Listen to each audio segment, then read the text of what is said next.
As 2022 comes to a close, RCI has a little unfinished business left to decide.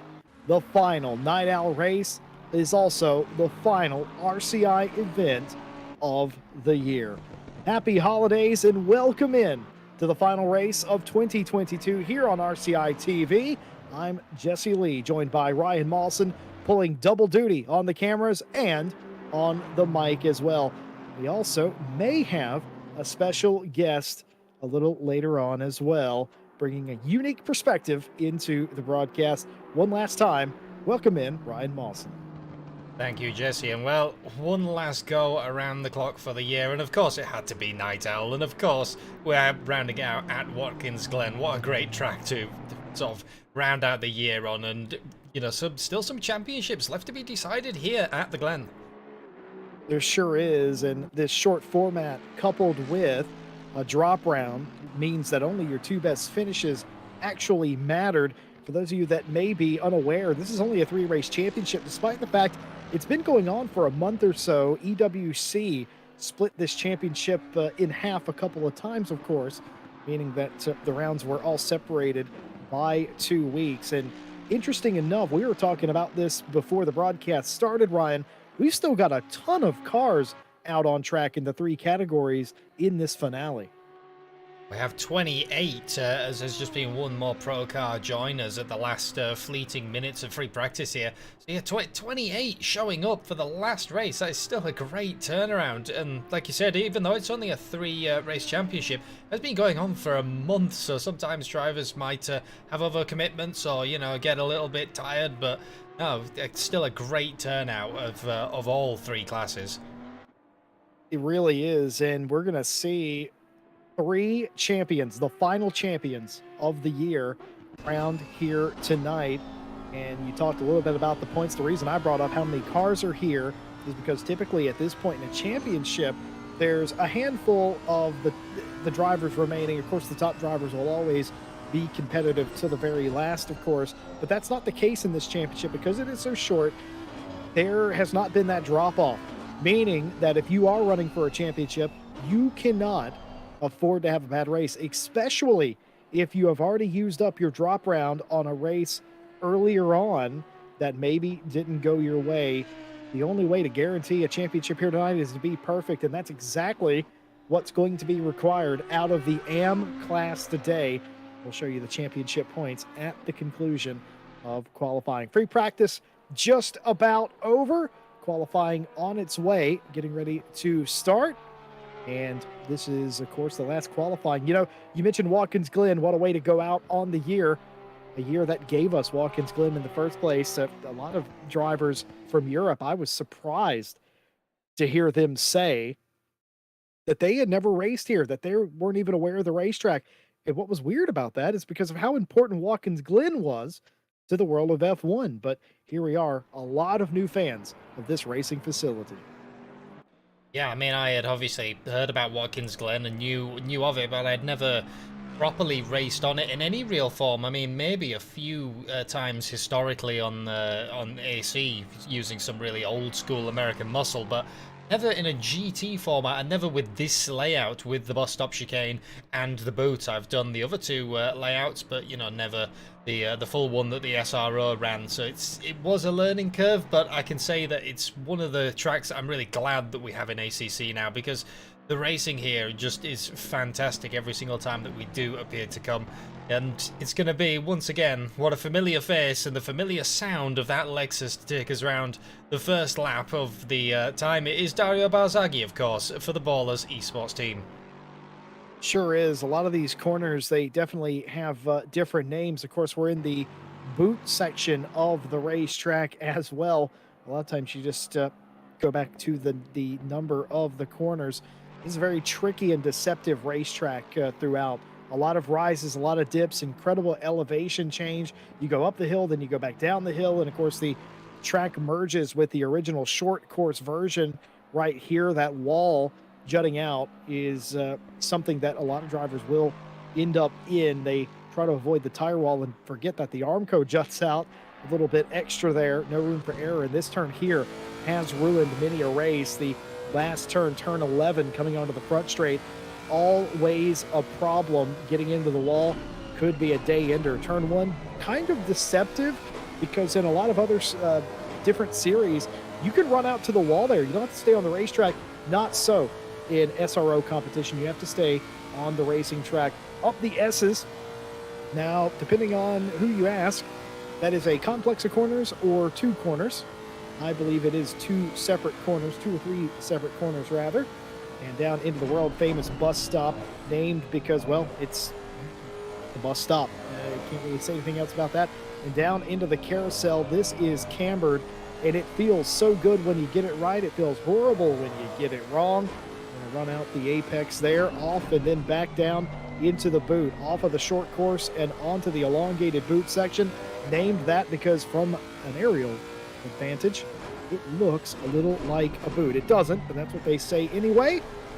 And then another hairpin going up the hill, also deceptive. The camber not really helping you out there.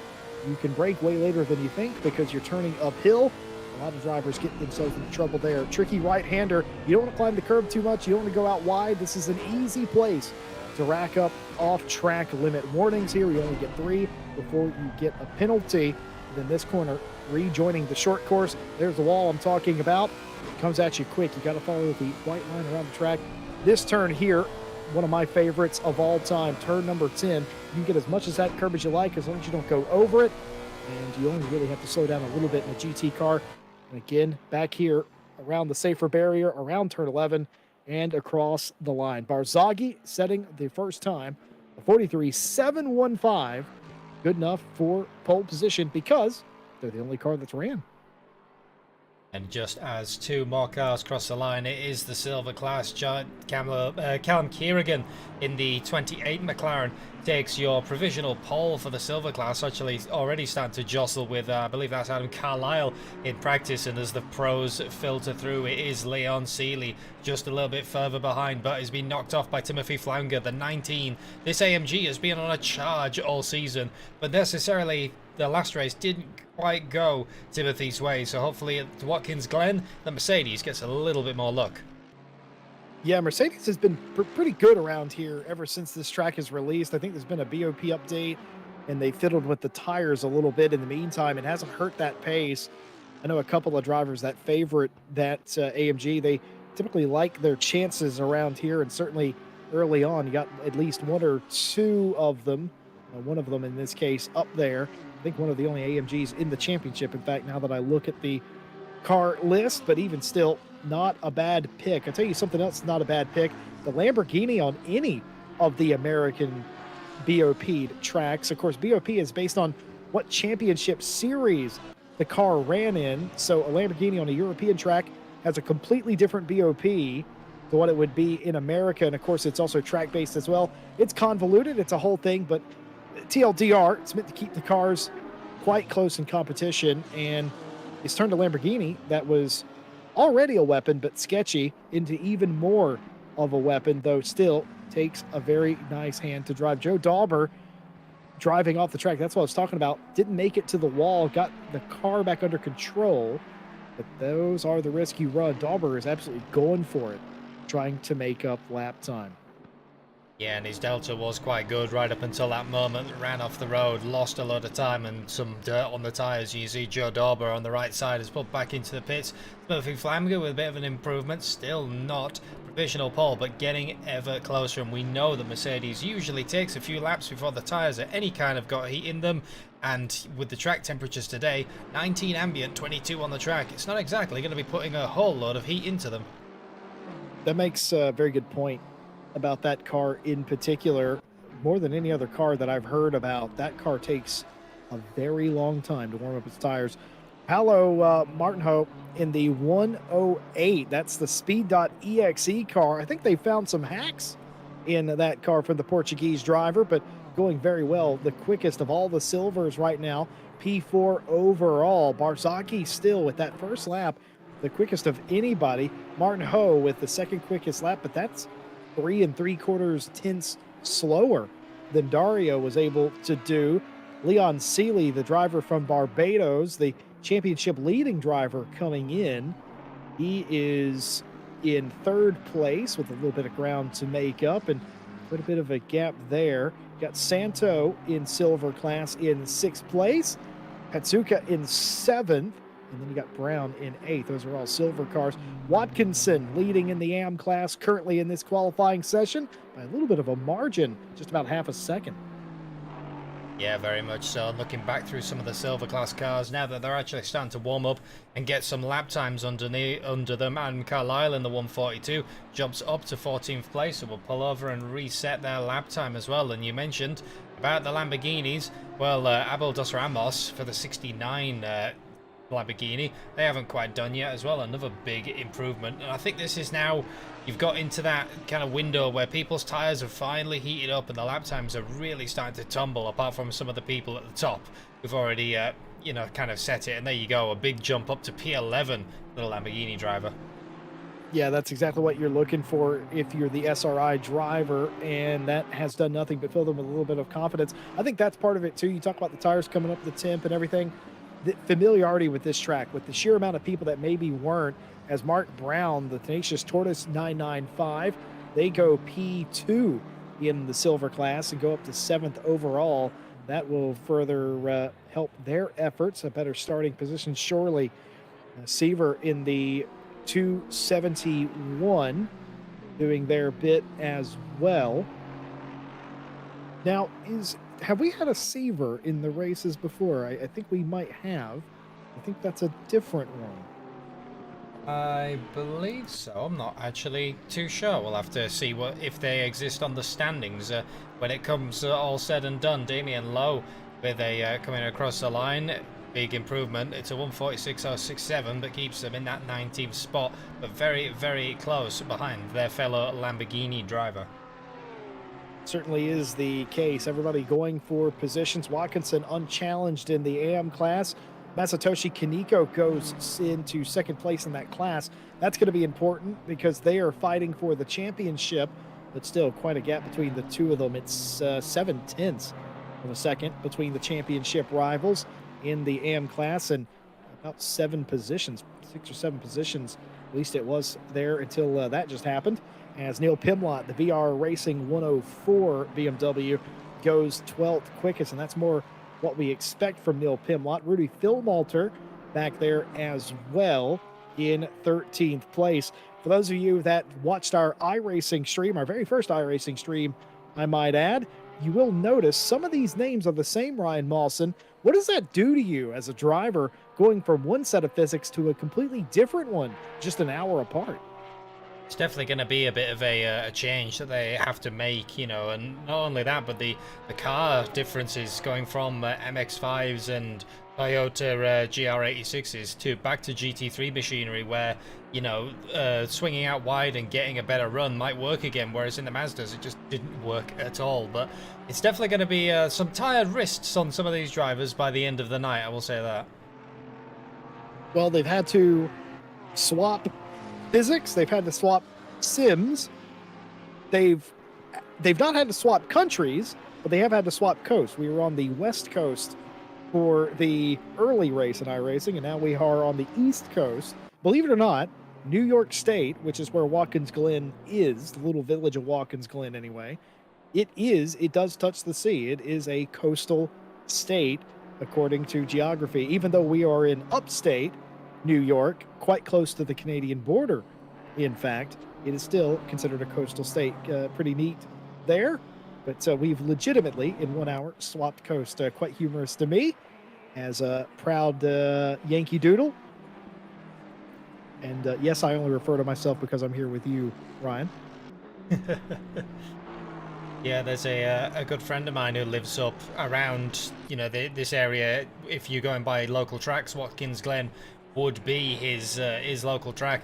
He's many times sent us pictures of, you know, the falls and the border of Canada, saying, yeah, if he wanted to, he could just walk to Canada. It's like, it's still, as someone from England, you know, it baffles the mind that you can do that, whereas, I mean, I can walk and the only thing I'll find is sea. Yeah, eventually, if you walk south far enough, there'll be a cliffy bit and then a wet bit. Yeah, I try to stay away from the wet bit. I don't like the wet bit. Yeah, I'm a land mammal.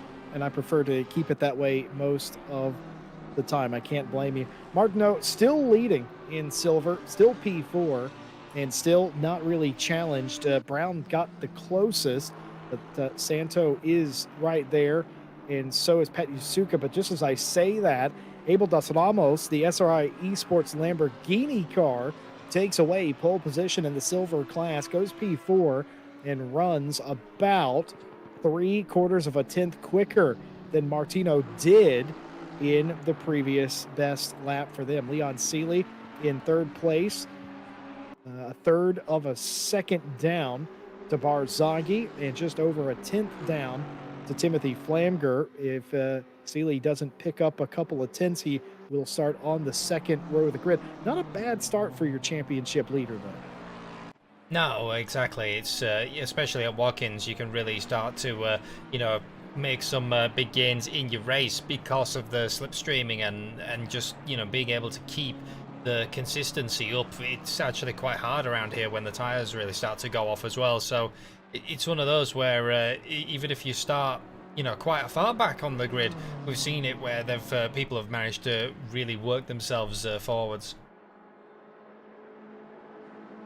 Indeed, indeed. Neil Pimlott still trying to find a little bit of pace in the 104, but has been picking up, and looks like they might be picking up a little bit more this time as well. Just to keep you updated on silver, of course, Santo now is third place in that class, as Brown is down into 10th place and fourth in their class. Had Yusuka, no movement there in 11th place. Watkinson, leader in the AM class, has a championship to fight for tonight in the pit lane, but has the quickest lap. Masatoshi Kaneko has not been able to put a representative lap that would tell us that they're able to contest that. That would be very close if they finished 1-2. I will tell you that. Clark in third in that class with Lowe right behind him. But here is Les Stevenson getting a little bit of a tow and a draft from Kevin Boss, and that will do just nicely for Les Stevenson, P11. And Danny Santo has decided that the Lamborghini shall not have the pole position, and for the the SRI esports car, a 1:44. It's 0.6 of a second off, 6.5 tenths off your provisional pole leader, but pole in the silver class now for the 94. With one more lap to go, it could be a BMW on pole position in silver. Very well could do, and I don't think I would have called that, to be completely honest with you, but Santo has found the pace and has found the line. What about Adam Carlisle? We haven't talked about the 142 tonight, and that will be an improvement for them, though. A 45.115 gets them up at least one more row. The gap is closing. Masatoshi is catching him. The Helmet Club, the Japanese driver in the 740, making that gap ever smaller now, just about, actually a little bit less than 2/10 between him and Watkinson.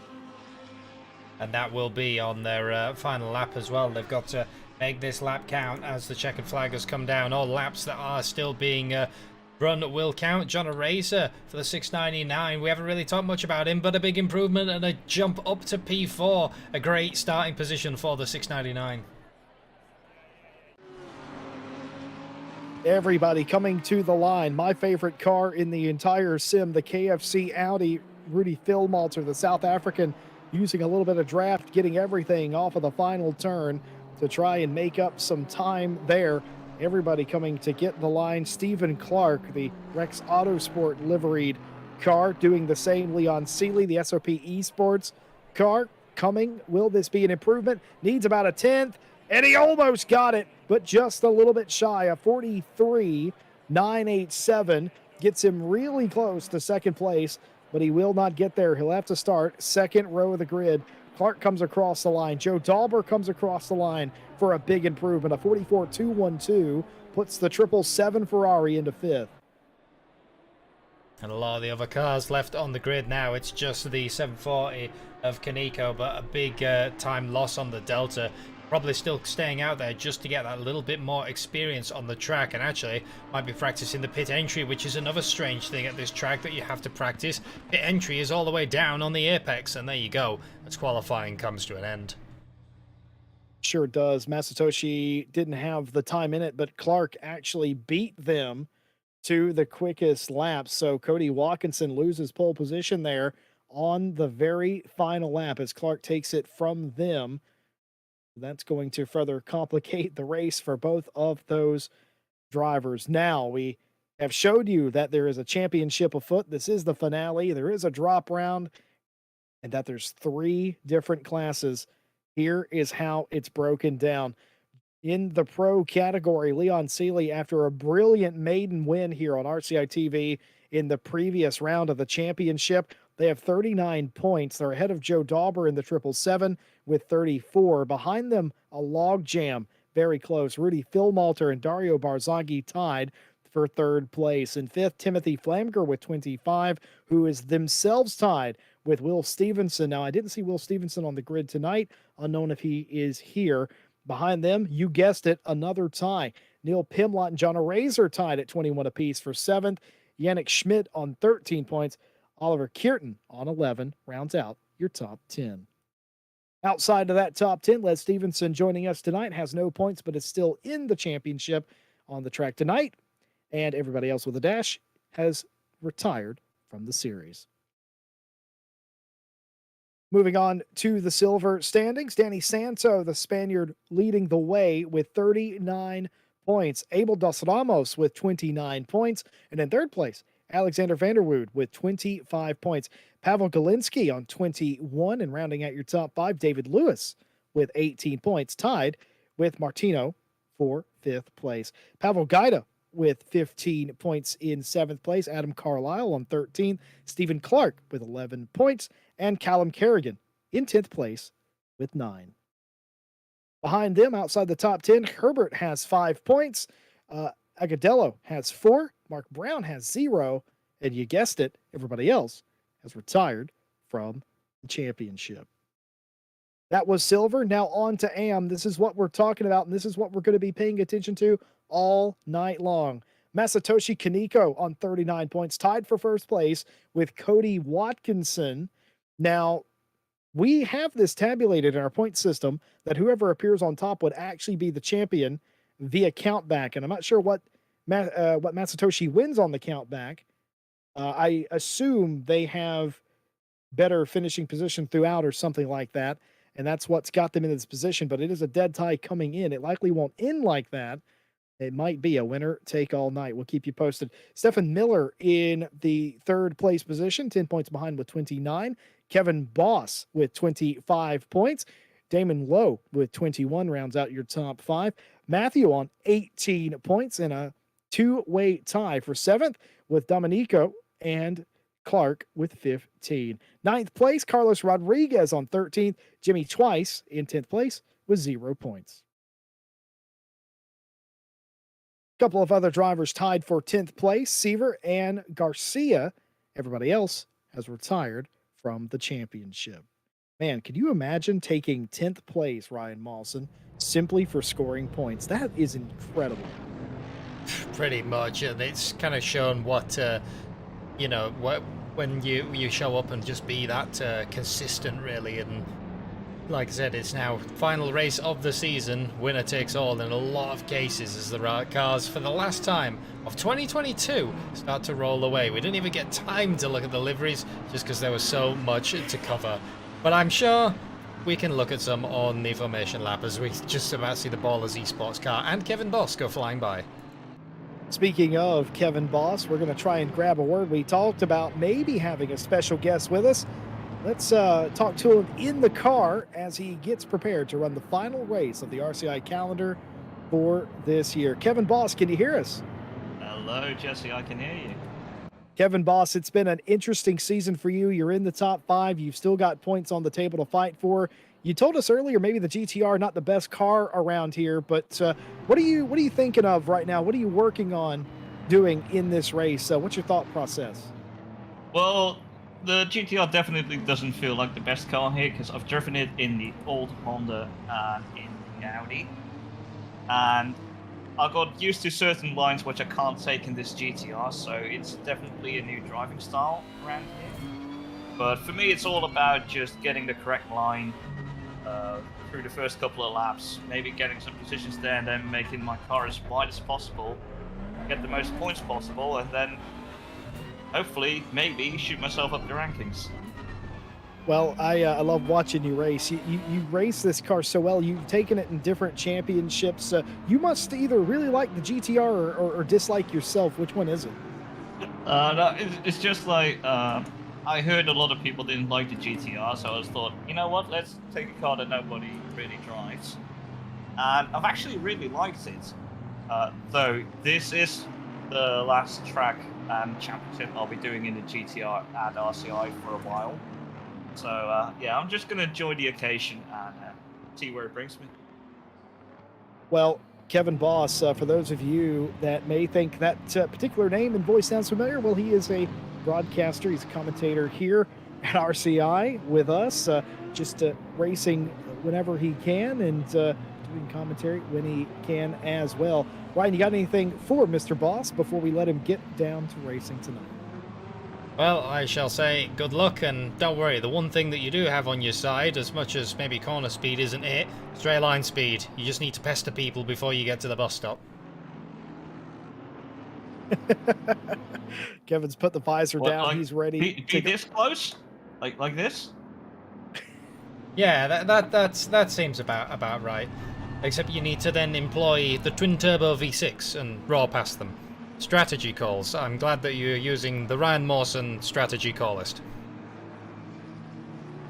Oh my goodness. Does the Ryan Mawson tactics come with satisfaction guaranteed, or is that results may vary? Results may vary. Depends how many barriers that you hit along the way, and I'm not responsible for any of that. Well, Folks, that barrier I've just gone past, I might hit a couple times, so be prepared for that one. folks, it's been a pleasure to be with you all year. We thank all of you in chat that have been here with us all year long. We are eternally grateful for all your subs, your likes, all your comments that you leave, your chats. We love you all. We hope you have a fantastic holiday season wherever you are in the world.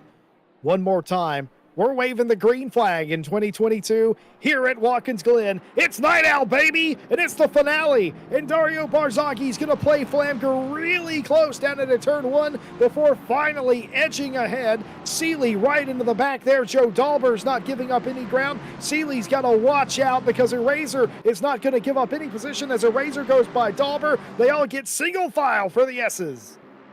That was a very, very clean start, but as he says, squeezing the Mercedes there hard as everyone's trying to jostle for position coming into the bus stop. Joe, and that was John Eraser, had to take a little bit of an avoiding action, has left the door open for Joe Dorber though, and now here comes the BMW around the outside of Gianni Santo, the 94 hanging on as John Eraser's parked it on the apex and says you're not having the inside line there, but it turns back into position gain for the BMW for the inside line coming into the boot. The 740 has been around. They have dropped all the way to the tail end of the field. That car, in fact, had more dramas trying to come out of the bus stop. Oh, a little bit of a touch there. Paolo touches the Lamborghini in front, and that's Dos Lamos. They make a little bit of contact. Dos Lamos was able to save it just in the nick of time, and that might lose Martino a little bit of position here as here comes the Honda. Olivier Kierden's getting involved. Olivier Kierten trying to find space, a Honda-sized gap on the inside, and they got it, but they're going to be once again on the outside, hung out to dry. This is the corner you've got to be careful about because that wall juts out. You've got to get back single file, just about enough room there for a Honda. The BMW still on the inside, and there you go. Olivier Kierten eventually cuts the nose off and says, you're not having it. Now the pro driver can focus forwards and try and get some of those positions back, and the BMW is round. Oh, it's going to be calamity in turn 11. There's going to be a mini car accident here. The track is going to be pretty much blocked. Everybody trying to make their way through. Kevin Boss comes into the back there. Several cars all trying to work their way through. It's been absolute mayhem. There's been absolutely no Merry Christmas here. It's been jingle bells all the way into the pit lane for several of the cars. Massive damage. The track was blocked. We'll have to see what the stewards say. This might constitute a race restart here. We'll wait and see what they have to say about that. Definitely have to wait and see what the stewards are thinking. I think that is the biggest crash that we've had in this whole Night Owl season so far, and at least in a few seasons that I've commentated on, that's been the big one. And there you go, race restart called. Yeah, I felt like that was coming, Ryan, didn't you? Really? I mean, that was Pretty so many much. cars involved in that. We're gonna try and bring you the replay of that and show you exactly what happened. Ryan Mawson called it. There was a BMW that I assume got touched mid corner, and the way that turn 11 at Watkins Glen flows is quite horrible because you get spat out like that. There's only one or two lines. Everybody scrambling for their lives, and it all went wrong. Kevin Boss, are you okay down there? Well, I mean, you could say I have the added advantage of hearing you guys, sort of, but I did still not expect the amount of carnage I saw ahead of me. I tried to maneuver around everything, but there was so much carnage. There was nothing I could do there. It was absolute insanity. Well, I gotta say, we could not find the replay images of that, but just it was absolute calamity. There were more than 15 cars down the pit lane immediately. Race control in the stewarding box decided that there was no other option. And quite frankly, Ryan, I agree with him. You had to restart that.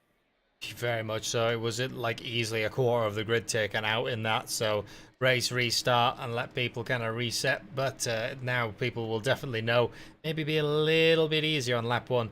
We also noticed, I was looking through some of the custom liveries. Have you noticed the Alpha Sim Sport? They've updated their livery for the final Now one for the that Christmas.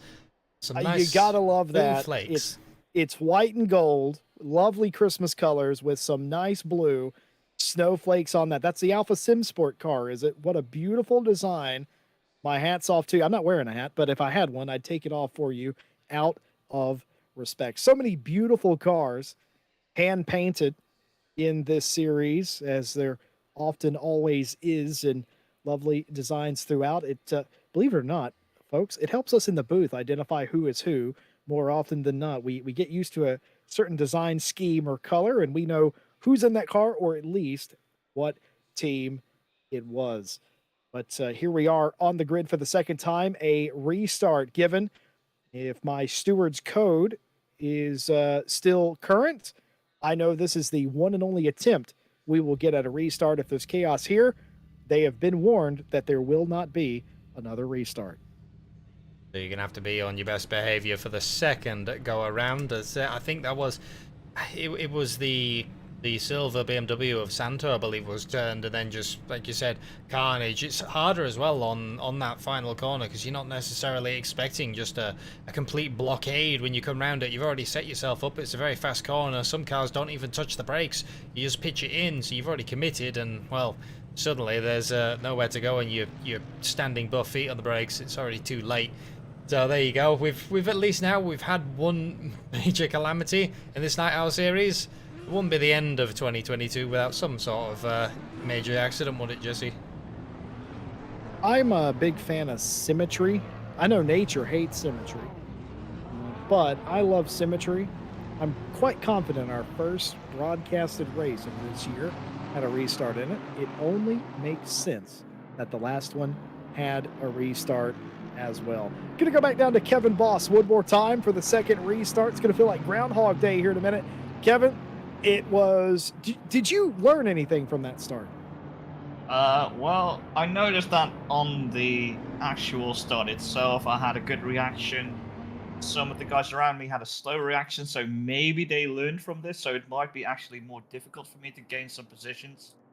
But yeah, we'll see what actually happens. I know in Sector 1, I might have a good chance of doing something, and afterwards might be a bit tougher. But we'll see what happens.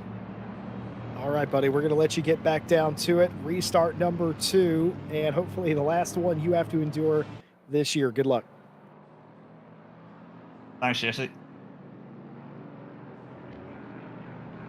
Well, all the drivers have been given something to think about here, and now they will have to do it again. Barzaghi was challenged by Flamger, by the way, on that initial start. Luckily, Barzaghi was on the right side of the racetrack, quite literally the right side of the racetrack, and was able to turn into the corner before Flamger was and take first place away.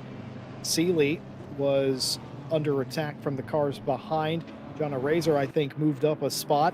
This restart, though, just like what Kevin said, Ryan, this could be completely different because everybody knows what their moves are now. They're going to have to change it up this time.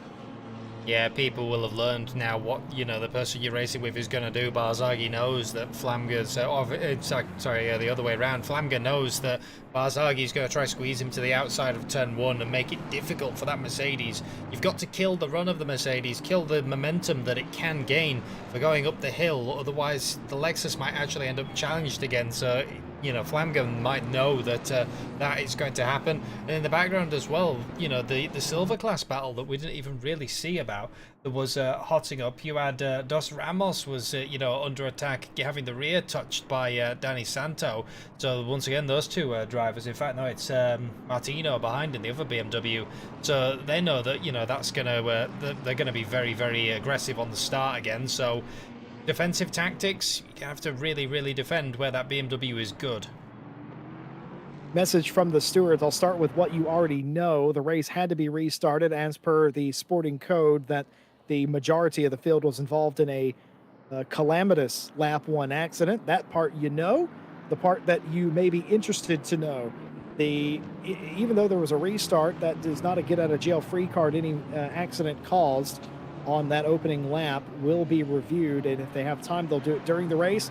If there is not adequate time to review all of the first start incidents, they will do that post-race at some point in the future. With all that out of the way, 1 hour and 30-minute finale, getting ready to go green one more time for the final time. Will Barzaghi be able to get out in front of Flamger? Will Flamger be able to put extra pressure on the leader this time? Green flag once again as we go racing again. It looks like a better start from Barzaghi. No, it's exactly a mirror copy, and it's going to be the same outcome, I bet, as well. Barzaghi out in front early here on Flamger. That backs Flamger up into Sealy, but they're going to be single file by the time they get to the S's again. But now look at the run that you can gain in the Mercedes. It's going to be close coming into the bus stop chicane once again. I also noticed that the yellow Ferrari of Jadorba was starting from the pit lane as Sealy's looking up the inside of Flamga, but it's going to be too far back from the bus stop. And look at how much you can gain on the brakes with Dario Barzaghi. Very, very confident on the brakes in that Lexus now. Sure is. Everybody, of course, when you have a restart like that, and maybe you get frustrated because if you gained a bunch of spots on that, you're going to be mad that they restarted it. But at the same time, if you had a bad start, you would like that a lot better. By the way, Carlisle in the 142, that silver entry, that Aston, they are in the pit lane. The 104 is also down the pit lane, and that's Neil Pimlott as well. One of them teleported. I think the other one is stuck. They might have both teleported, actually. It's a 777. Has had a horrible start this time around. They are at the tail end of the field. Some calamity befalling them to this point. Mark Brown, the tenacious tortoise driver, trying their best to stay in front of the cars around them. They see a move by Patsuka in front of them on Clark. Nothing comes of it, and here we go again, coming up to the trouble spot, the final turn, hopefully cleaner this time. Hopefully so. Flicking back to the front of the field, you can see everyone's still very, very close, running out the track limits as much as they dare, but everyone's got just a little bit more space behind them, and there you go, getting through the final turn finally. A lot of people, I think, on there, there might be a bit of difference between who maybe lightly taps the brakes and who just lets the car drift in, and that's kind of what's bunched people up. As looking up, it's going to be a big dive up there from Rudy Filmolter in the KFC Audi, and there's contact. A little bit of contact there. Everybody's able to spread out. It's a wide part of the track. You just got to be careful about merging back on, and that was very well done. I forgot to mention that this is a 1.5 hour race, as the finales typically are for Night Owl, of course. There is a mandatory pit stop in the race at some point, and I'm assuming there will be a pit window that opens at some point. Not an issue now. We'll cross that bridge when we get here. There's a big crash. It's a huge crash. Callum Kerrigan goes off the track, rejoins, and absolutely cleans out another car. I didn't quite catch the number, but huge damage. I think that's Carlos Rodriguez. It is. It's the number 4. Oh, dear. Just a huge error. That's so easy to do. You think that you can run on the dirt there, cut the corner, and rejoin the track, but because of the two angles, you actually can't drive the car because you're in the air. It acts as a little jump. There's a divot in the road, or it's not even in the road. There's a divot in the ditch, and you have no steering control. You hop that, and you're just, well, you're T-boning traffic, basically. Yeah, the last time I checked, having all four wheels in the air kind of limits your steering abilities. Sure does. Limits your traction and all that, and that is, I think, what's afforded that going through there. And that will not sit right with Carlos, I don't think. Meanwhile, up front, Barzaghi doing his best vanishing act here, taking away or leading the race and taking off here. Meanwhile, Leon Seeley, the SOP esports driver, the championship leader, looking incredibly racy here, putting the bumper almost to the back of Timothy Flanders. Yeah, lifted out, decided that that was not the lap, or didn't have enough overlap to really attempt it, and that gives Timothy Flamger just a little bit of breathing room. But the big heavy Mercedes isn't very good through turn 1, whereas the Aston has got a little bit more under its nose. But now the 699's got involved in this battle. Leon Seeley might have backed off just a smidgen too much. Yeah, it was very nice here. Razor is back in 4th place. Now they'll be happy about that because that's almost a carbon copy of what happened for them last time, so they neither gained nor lost, and that's good for John Razor there, and now sets his sights on the cars in front, because if Seeley goes to make a move on Flamger, depending on whoever wins that fight, Timothy or Leon, it doesn't matter. John Razor's in the perfect spot to capitalize on it either way.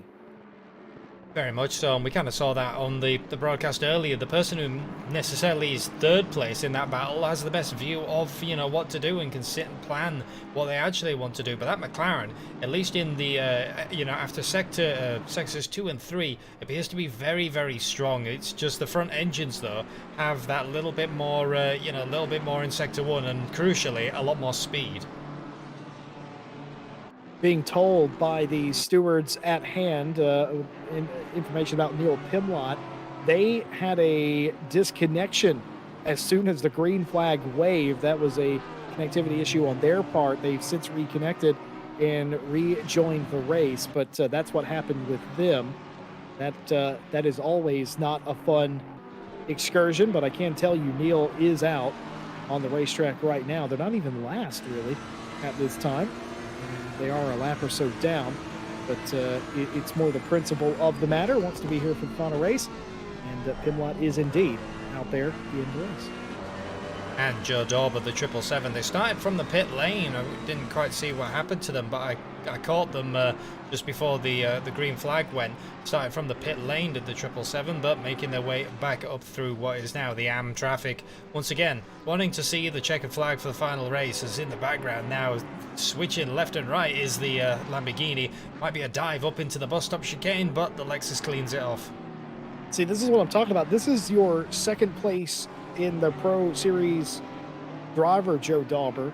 He's only a couple of points, about 5, out of the championship lead, and he started from the pit lane. That takes all the pressure off Leon, but here's the thing. Leon was very aggressive, I think, on the back of Flamger, pressuring him, hoping to get by. You got to worry about that.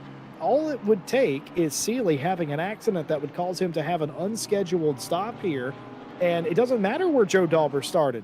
He would be in front of him. Yeah, so Seeley's still got to be very careful in this race, as much as we know that, you know, that the 246 will want to push it hard. Sometimes it might, you know, towards the end of the race, it might be more beneficial to just back off and just decide that, you know, this is where the end of the season's ending, and we'll end it on the, you know, the number 1 of the champ.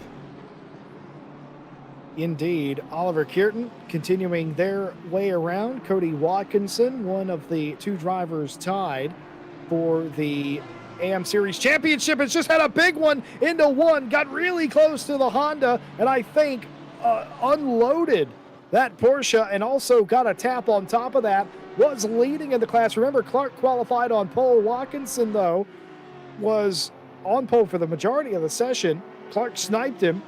Well, Watkinson got an excellent start, but it's not going to matter. That has thrown him way back there. And has that led to a change? Yes, it has. Clark now leading in the AM class. Watkinson now just barely in front of his championship rival, tied 39 points apiece. Watkinson and Kaneko, whoever wins that battle, might as well win the championship. Oh, it's a big crash in the carousel. Oh, and they're still piling in there. Have a quick race replay. What happened? This is admittedly quite a long race replay. It's a minute ago. So this is Satoshi Kaneko. This was well at the start of the lap, and as he says, we'll see what happened with the Porsche in front. They might have seen them coming through the some of the final corners. They might have seen the Porsche slow. There they are. There's the Porsche there. That is the Porsche there going up the S's. Now they won't have had the run. They won't have had the the drive that any other cars want. I'm wondering if it might be that the BMW ahead looks to the inside and just ends up. I was gonna say, I think there might be a look. There was a look into the bus stop chicane.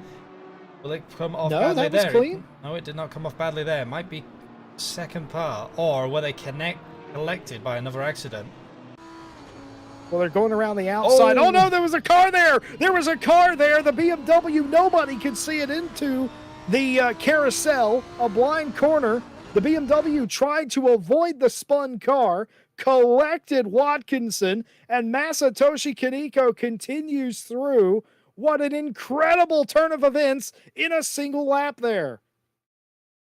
Yeah, so that is exactly what happened to the Lamborghini. They didn't necessarily get the damage; they just got caught up in an accident that had already happened.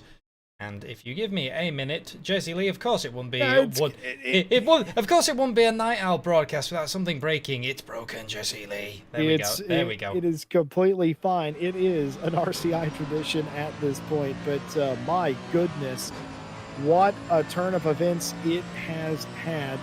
Clark leads the AM class. Kaneko in second place, and Watkinson nowhere to be found. They're in the pit lane, and understandably so. And that will just about do that. As long as Masatoshi keeps that car on the racetrack, that is going to be a championship for the Japanese driver in the Lamborghini. Very much so. So that's kind of great news for them at the expense of their fellow competitors. And once again, it'll be another interesting to see what the stewards say. I'm wondering how the Honda even ended up there in the first place. Yeah, that is quite interesting, isn't it? Because there was definitely, you say that was a Honda. It was a blue Honda then. It was a white and purple Honda. I think that's Clark. Oh, it was purple, indeed. I might, again, this goes back to me being maybe colorblind a little bit. But yeah, it was definitely set there and in the worst possible spot. I see that, folks, every single year at Watkins Glen. Somebody gets spun or they spin themselves in the carousel. You can't spin yourself there by getting on the curb. And you end up in a really horrible spot. And despite all of the good marshaling there, you kind of have to guess where it is, because there's no amount of marshaling that can tell you exactly where the crash is. So just an unfortunate situation 3/4 of the way around the corner. We are going to try and find out what happened that set all of that up. What I can tell you, 5 cars involved in that accident in the middle of the pack. Very much so. And still try to work to get pictures back there. Everything has gone squiffy diff, Jesse Lee. It's completely fine. That crash just grenaded all of our systems. That's what I'm gonna say. It is incredible. I mean, it scared me a little bit of a holiday jump scare, just a little bit. You know what? We've only ever done this a few times. I've actually got to do this before. There's an RCI broadcast and I was driving. Can you believe that? And they talked to me during the middle of the race. We're gonna talk to Kevin Boss. He's in 21st place right now. He has made up a hell of a lot of ground at some point. Kevin, how's the race going? Well, actually, terribly, because I got caught up in that massive accident. Because one of the spun cars actually moved. As I was going to pass them. Oh God. Yeah. So they moved as I was going to pass them. And I had to go into the pits for repairs because I got the meatball. Oh, I see. So I can see from your perspective. Oh, I see. Okay, I'm sorry. I thought you were right behind Masatoshi and Dauber and them. You're a lap behind them. Probably about now, yes, because I had a minute repair. A minute repair. Everybody, welcome into Radio RCI. I'm Jesse Lee with Kevin Boss, who's driving in the race, 21st place currently. Was involved in that accident, and he's got cars on a different lap coming through. Low, just getting by him. I've just seen, and but you have repaired the car, right, Kevin? Yes, I'd had to. I got the meatball flag. Well, because I was going towards the pits, I wasn't going to drive another lap with all that damage. So I still have another pit stop to do. Ah, we've fixed it, Jesse Lee. Good broadcaster. Can't keep him down. Yeah, it is what it is. Well, I got to say, it may have not started off how you would have liked it to be, but here's the thing. At least you fixed the damage on the car, and he's got a pit stop left to give. Hey, you gained a spot just now, actually. You're in 20th. Oh, well, I'll take it. That Rodriguez's McLaren behind you, that was for position as we go to Joe Dauber making a little bit of a pass here for 13th place. That is not a pass in class, and Masatoshi just lets that happen, and why wouldn't you at that point? I want to say thank you to Kevin Boss, catching up with him in the race. We'll hear from him a little bit later as well, but Joe Dauber going around him, Masatoshi facilitating that, and why wouldn't he do it? He has nothing to gain and everything to lose. Well, he's not that long ago just seen the person that he was racing get caught up in a calamity, so now for the Lamborghini driver, they know they just have to bring it home. That's literally all they have to do. Just run the race, eventually see the checkered flag, and you have won the championship. So being very smart racing now, just knows that they don't even need to push to chase Clark up ahead, because 36 just isn't in their championship. So Steven is joining us in chat and is claiming that it was all their fault. Now, we don't make a habit of assigning particular blame, or speculate what exactly happened when we're not sure, but that's a rare instance of somebody saying that, my bad, putting their hands up saying, my bad, I did that and I'm sorry. You'll see that. I mean, most racers, respectable racers, will apologize, but mid-race too, that's very rare. Even Clark's got that magical talent of being able to type and drive at the same time. But like you said, very, very respectable to hold your hands up. Sometimes, as much as we all like to think we're perfect, it does happen. I mean, race 1 happened. Ooh, as Carlos Rodriguez swoops by the back of the GTR there. That was very, very close on to the back of the GTR. Maybe getting a little bit frustrated. You can't hang with the straight line speed of the GTR. He's got the corner speed, but McLaren just doesn't have anything on the big barge in a straight line. For those of you keeping track with the front of the field, Barzaghi will catch lap traffic in a lap or two, catch more lap traffic in a lap or two. There is already a couple of cars that have had issues thus far intermingling, but there's a couple of cars that are sort of racing each other in front of the race leader. You got to be careful about stuff like that. Dario is the quickest car on the racetrack. That's to absolutely nobody's surprise. Was blazingly quick in qualifying. No reason to think their race pace would be any different. In fact, running away with it in that Lexus right now.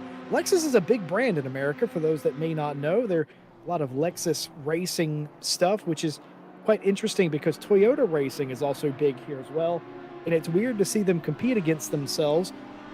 I know General Motors used to do that. And in fact, quite recently with Chrysler products racing against themselves in GT racing as well. Neil Pimlott has had another huge crash, and they're stationary after the 7th turn, I think it is, just stationary on the racetrack. That's up to 25 seconds ago. They've been there a while, has Neil Pimlott, but no sign of like any movement or life from the car at all. They're stuck in 3rd gear. I'm wondering if it's another mechanical failure. Look, the car is stuck there. Yeah, I very odd. The 104 just sitting there now. I wonder if that is some sort of hardware failure. I'm pretty sure that car has been removed. They've gone now. But yeah, some sort of hardware failure, something going on there with the 104. Neil Pimlott has had no luck today. Bad start. Started in the pit lane, disconnect, and now stopped out on track for the 104. That will be a sad end to the last race of the year for the 104. As he says, it just never seemed to pick up for Neil Pimlott today. It was just one of those days, you know, probably a race to forget. But, you know, I'm sure we'll see more of Neil Pimlott, more of the racing from him in 2023. Unless he might join again. You never know with Neil.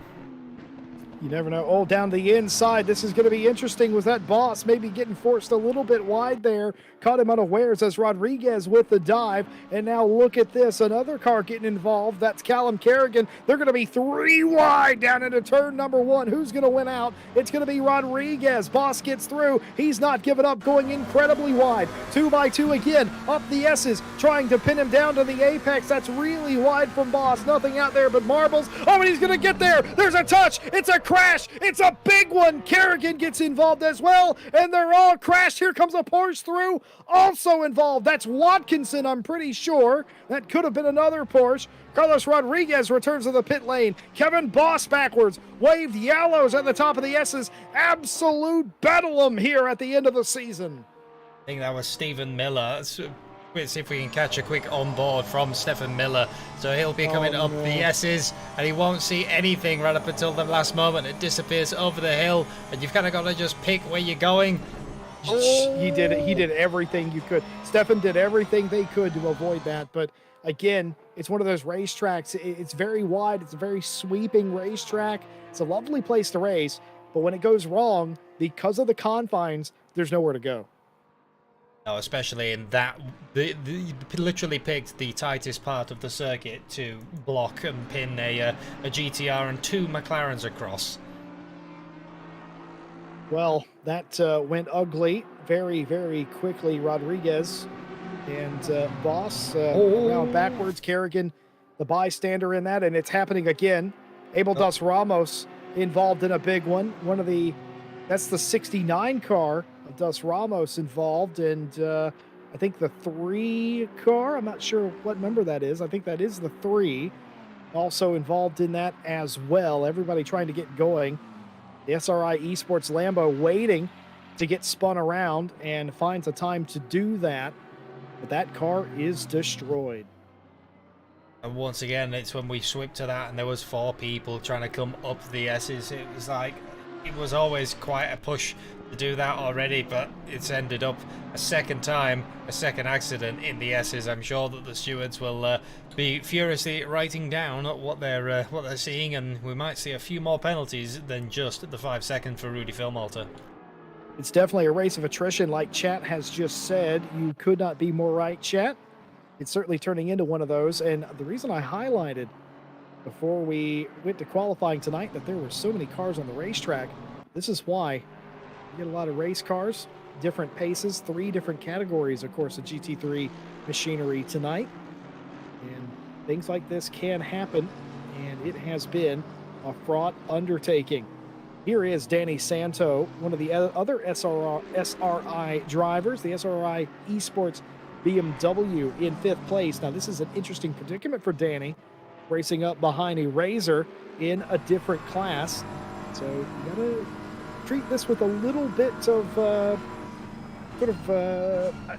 don't know what the word is, but you'd say Danny has to respect the pro car, but at the same time, Razor has to respect that the car behind him, regardless of class, has caught him, has absolutely ran him down, and Santo can't dilly-dally because Martino is not going to wait around, only 4.5 seconds behind him for the lead in that class. Yeah, the SRI BMW having a much happier day than their fellow Lamborghini, but as he says, has obviously got the pace to run down John Araser, and that's kind of what I was saying about the front engines have got that Sector 1 nailed down, so he doesn't want to be held up by John Araser, but then also John Araser will just want to roll over, as in the background we can see a heavy defensive move from the McLaren there, because, you know, he doesn't want to lose potentially this battle here. Leon Seeley and Timothy Flamger, you know, Eraser will know that as soon as these two start battling each other, he can be back in this fight, even though he's, you know, 3.4 seconds off this battle as the pit window opens. Now we'll see how many people dive down. Some of maybe the cars are damaged, limping around, waiting for this moment of to come into pit lane. Saw a humorous comment from chat. Many has chimed in. Hope the stewards are well supplied with Christmas cheer or an adult beverage. I know they definitely have one of those two things, and I'm going to leave it at that. And certainly tonight, getting a workout for the final race. If there is a bright spot on tonight's race, it's that it's the last one they have to do for at least 2 or 3 weeks because of the holiday break. And my goodness, though, getting one last cardio workout for the year. Here's Herbert in the 944, the WRT liveried car in 8th place. I would say he's by himself, but he's not. He's got Rudy Philmalter behind him. He's not too far behind Kierton in front as well, as several cars coming into pit. Now, this may look odd to you if you've never seen this. They don't actually pit in the concrete boxes here. They pit on the asphalt part of the pavement, and that is where you park your car to the attention of your crew. Several drivers taking advantage here. And if your race has gone okay so far, Ryan, now might be an okay time to do your pit stop. Well, when you're looking up the road, like Dario Balzaghi, the number 8, he is starting to catch some traffic, so it might be a bit of a call. Are you going to pull in because you know that the people are sat in pit lane now? They're almost going to be in front of you when you when you come out. So if you've only fueled up the car for a light run, then you can come in, take the take your mandatory stop, get back out there. But I think for a lot of people who are in the no man's land, if you've still got that clean air, then you're going to be wanting to run along as long as you can. As Les Stevenson, the 46, is the leader of the cars who have pitted in that Pro Ferrari. Have to keep his eyes at least vaguely where they are. It might give us at least a rough indication where they actually might be on the track. And the 69 Dos Ramos comes in. That will be quite a long stop for that car with the heavy damage it occurred. Well, we're going to check in with Kevin Boss, who is very sad that he just got released from the pit lane. Kevin, I'm not going to sugarcoat it. I think you got him. Got who? Rodriguez. I'm pretty sure there was contact there. Yeah. I mean, this is still from a driver's standpoint. I think I was on the inside. He might have thought he was beyond me. Turned in to get the apex, and we just clipped. Yeah, I think that happened. I don't know where he is right now on track. But yeah, it's like this is the second big accident I've been in this race. So it ain't looking too great over here. You know, Kevin, we've done this before where we've talked to the driver in the car, and sometimes they're at the front, sometimes they're in the back. You might, if you have one more crash, you will take the record for the most crashes in a single race by an in-race reporter. I don't know if that's a record you want. I hope to not get that.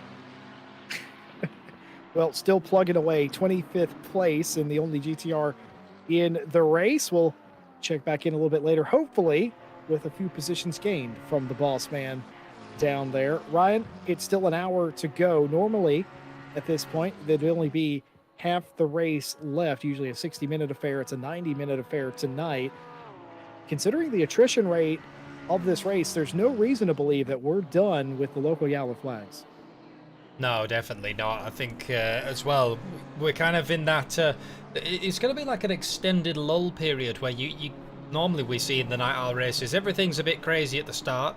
People kind of get into this moment around about now where the pit window's opened, people are thinking about what they're doing, battles calm down, maybe the tyres are going off a little bit, maybe people's pace is starting to go off. And then, it all fires back up again. We might even see it where it fires back up a little bit early and we have another lull. You never know with these extended races. Sometimes they're super close, and sometimes they end up a little bit more spread out. But as he says, still a long way to go. But with the stewards having a beverage, I too, this night, have a beverage. So it's all good. My goodness. Oliver Kierton, the Williams by Kraken car, making good time here, is caught the second place car, Martino, in the silver class. Now, again, we talked about this earlier a little bit as well, about being a bit tactful on both accounts. If you would have to think, if either car makes a move and gets there, you kind of have to respect that at this particular venture. You're also you're not trying to lose time either, of course. Kierton wants to get by so they could go race Eraser at some point.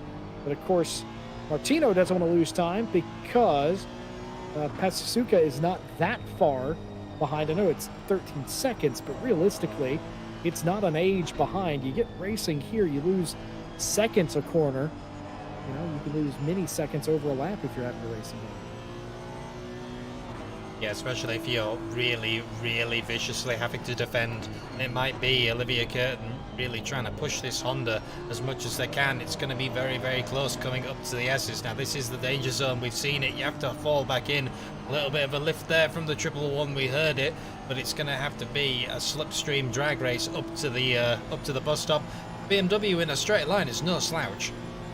Yeah, I was going to point out something else too. Lifting in the transition part of the S's there is not always an option. You do that, a lot of times it changes the dynamics of the car in a way that you either lose front downforce, you lose your bite, and you could end up going towards the wall. You can also have the air taken off your car, and you can slam into the wall trying to overcorrect, stuff like that. Some cars, that's not a problem at all, mind you. Other cars, it is a big issue.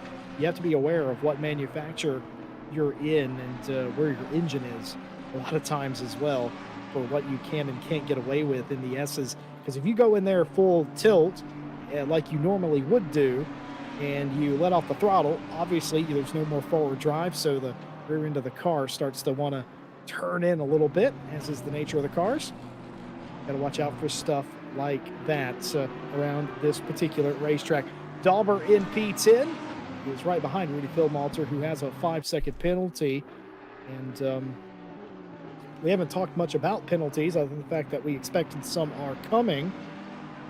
We'll bring those to you in just a moment.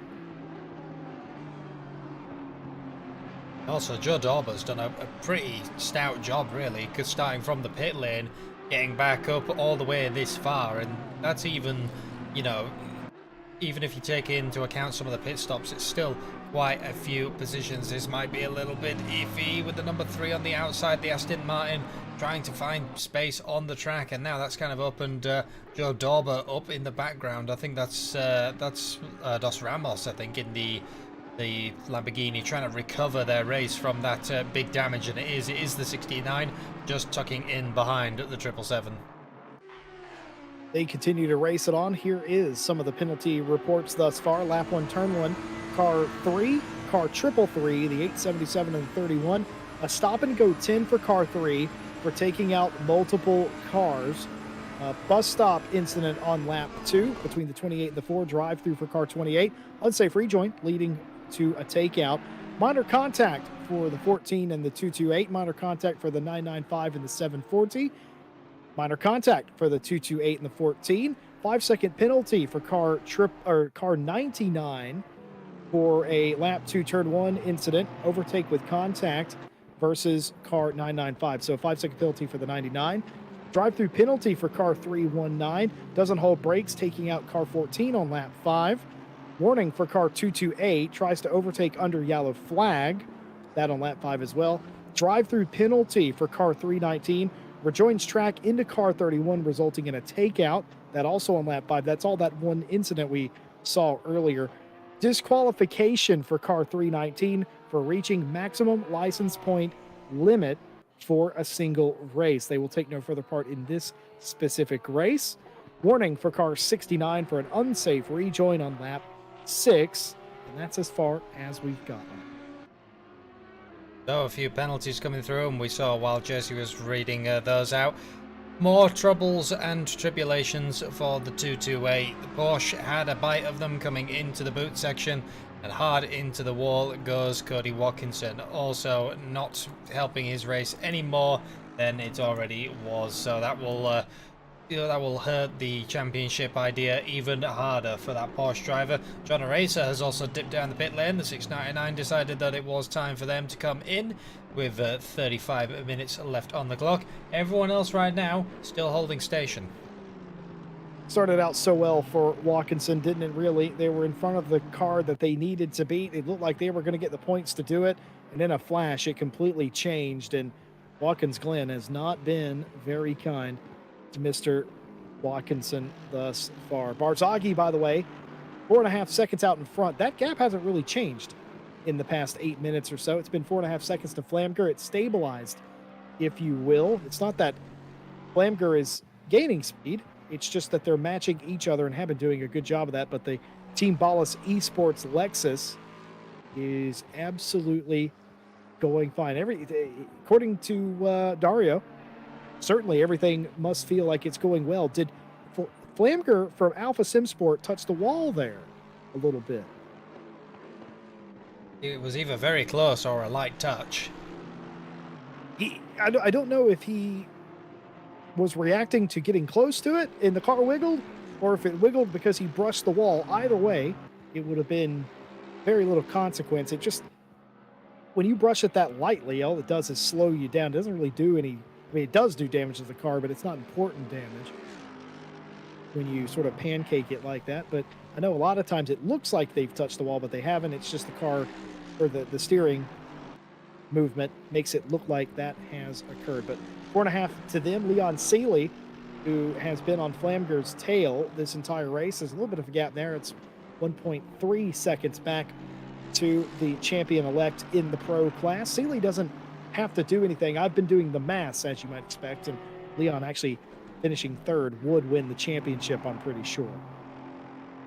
Yeah, I was gonna say, I think that's fairly settled, and it's a bit like old school days where we have the JC Lee maths, Adam Carlisle for the 142, trying to get a space back, and does quite easily on his fellow Aston Martin driver. Garcia deciding that they don't want anything to do with the silver class driver in the 142. Let them go, they're not part of your race. Yeah, it's one of those things. You get to this point in the race where we're not at the halfway point. We're getting close to it, though. You know what your battle is, and there's no reason fighting somebody that isn't in your fight, especially if they've caught you, they've ran you down from several seconds.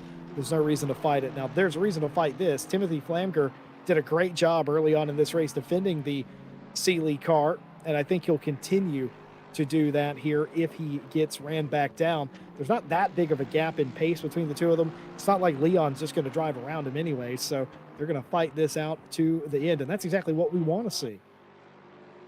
Oh yeah, all the time, and as you says, it's just we're in this lull at the minute, but I know for a fact that it's always going to hot up towards the end. It always seems to do in night owl races.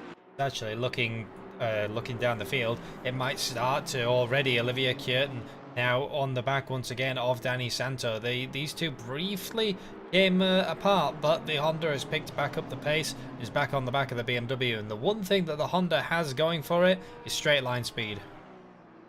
Sure is. That Honda's going to be lightning in a straight line. Luckily for him as well, there are several points where that's possible here. There's a lot of straights.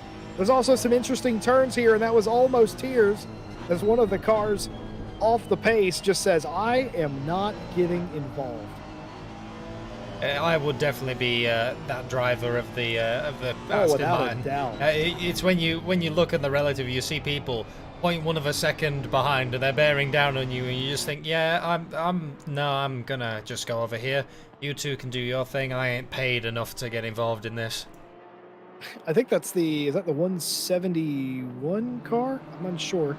But I would absolutely have done the same exact thing, seeing that, because they would have seen how close they were in the carousel. I would have noped out of that as well. And, good driving all around. There was no contact there at all.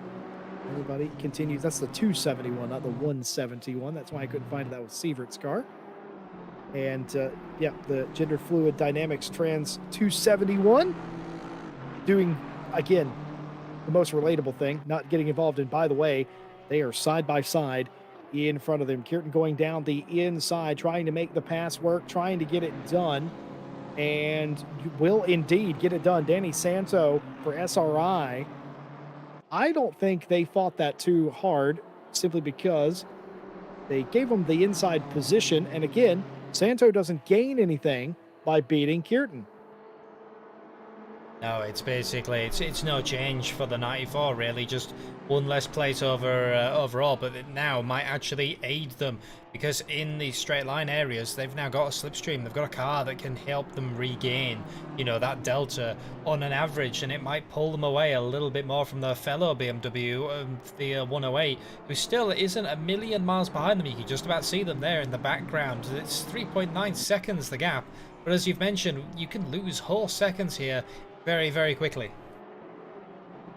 It is the case indeed. Santo realizing the moment here for themselves, they can win this race and finish the year on a high. By the way, chat has figured something out. There is a McLaren leading the AM class, but it isn't a 720.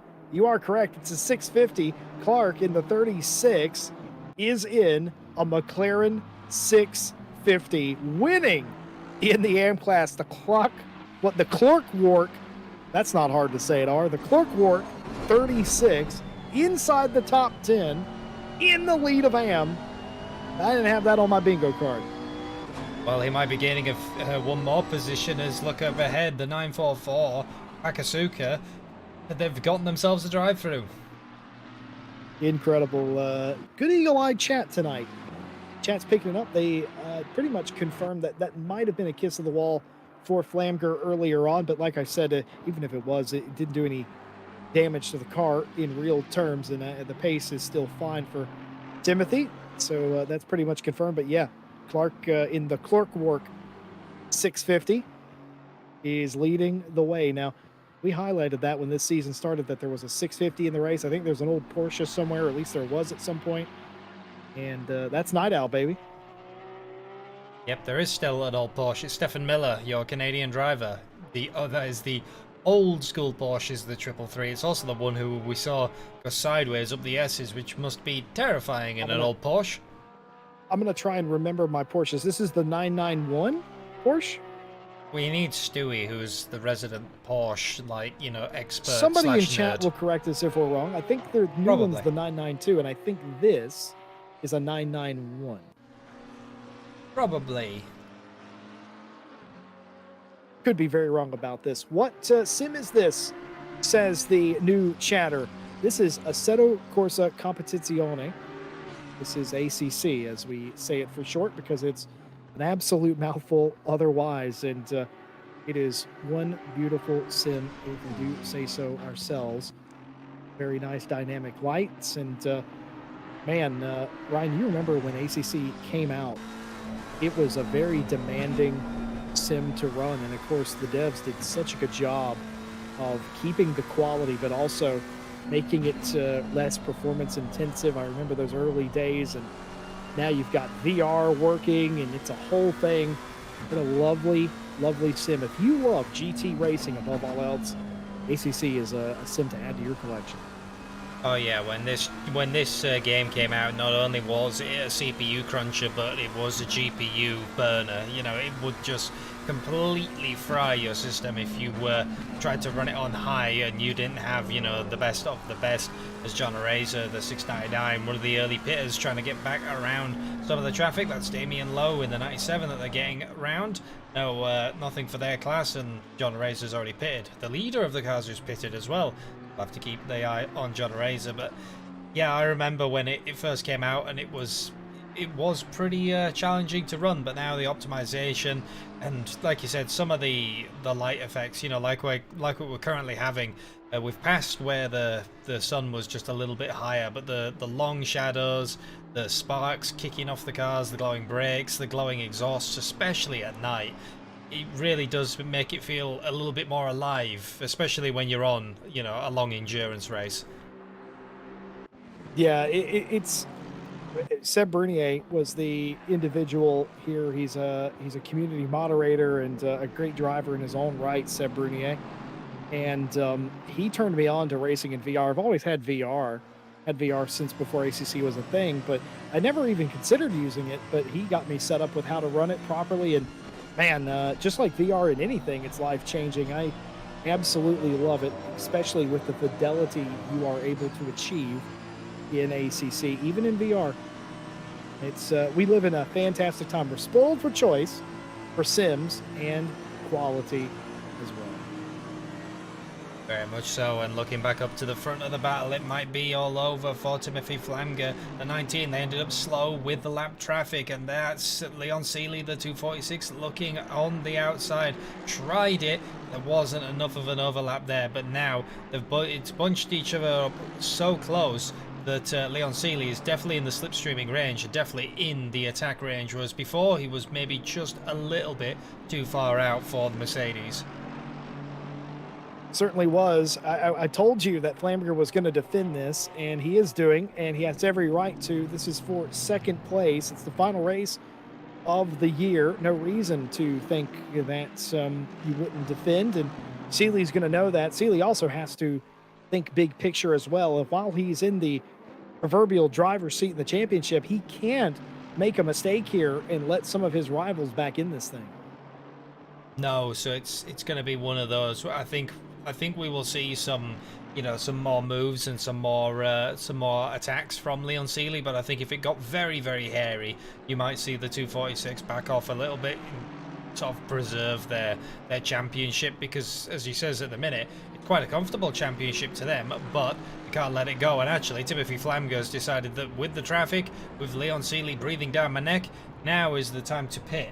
And it will be interesting to see what the 246 can do when they're released. And while that's also been happening, Dario Barzaghi came down the pit lane as well. So, leader out of the lead and into the pit lane. And there's Kevin Boss, look. Yeah, Kevin Boss has brought the car into the pit lane, has said that it's been a fraud affair, and that car in the pit lane. I want to talk about Barzaghi, though. Only 10 points. We showed you the championship points. They're only 10 points out of the championship right now. And that's why I was talking about Seeley needing to use a little bit of caution here. 10 points is not a lot. You get like 3 or 4 point difference between finishing first and second, and then you get 2 or 3 points difference back to third place. It's not insurmountable. Do keep in mind, Barzaghi was on pole. He has the quickest lap thus far, and he's leading this race somewhat comfortably 5 seconds ahead. So if Seeley was to get involved with Flamger and take themselves out, and they drop to 7th place, or fifth or sixth, actually, I've just realized, that's a toss-up to who wins that championship. Probably goes Barzaghi's way. I think Seeley needs to guarantee the championship, regardless of what Barzaghi does. Seeley needs a podium finish here. Got to think big picture. Yeah, so we'll see where they come back around, though. If Leon Seeley dives down the pit lane in reaction to this, as Timothy Flamger's come out behind this battle that's happening here. Hubert in the 944 has caught up with your AM leader. That is that's Clark in the old school McLaren, and Timothy Flamger.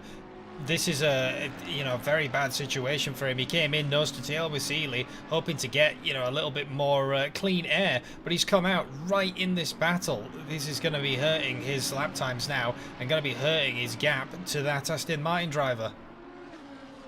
Very close here. Patsuka trying everything they can to keep the car behind them. Actually, maybe not. A little bit of a wiggle there by Hubert off the corner. Will that make a move for Timothy Flamger from Alpha Sim Sport? It will. Flamger senses the blood in the water and goes down the inside and is going to get that pass done before they even get to the corner. That might have been a critical pass for Timothy Flamger. Well, Leon Seeley is into the pit lane, is the 246. We'll have to see where they come, and swapping back Timothy Flamger for the Alpha Sim Sport car coming through some of the final corners. We'll be kind of hoping that the McLaren almost gets out of the way of him to see if there's pit, but it won't be this time around. Still looking on the timing board, you can just about see the wing going over the brow there for Leon Seeley. Coming out of the pit lane, it's going to be very close, but I think it's advantage to the Mercedes.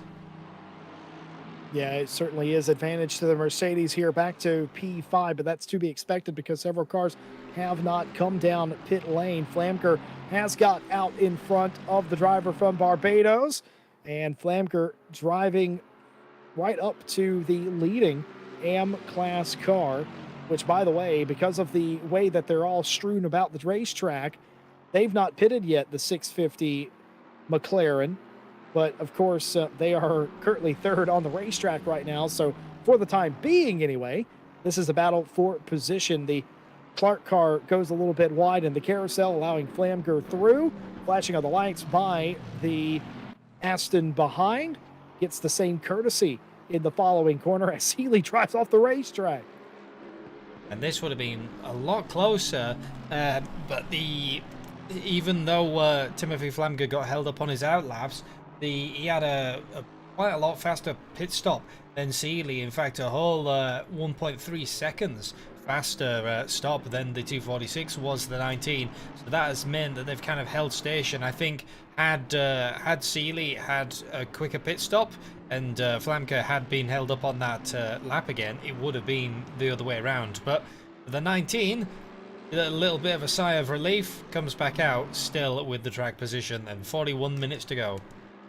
If I had to say there was one hole in Leon's game, it would be pit stops. I don't know why, but I feel like every time Seeley is in the running for a race, I feel like a lot of times the pit stop plays a huge factor in that. In fact, 2 races leading up to his maiden win the other week, 2 of the times he was in a position to win the race, but had a slow pit stop and lost the race on that account. And again, who's to say what happened on that stop? But clearly, like you said, was slower than Flamger and Barzaghi to begin with. Barzaghi now has a 8-second lead. That's as big as it's ever been. And that might be just about comfortable enough for Dario.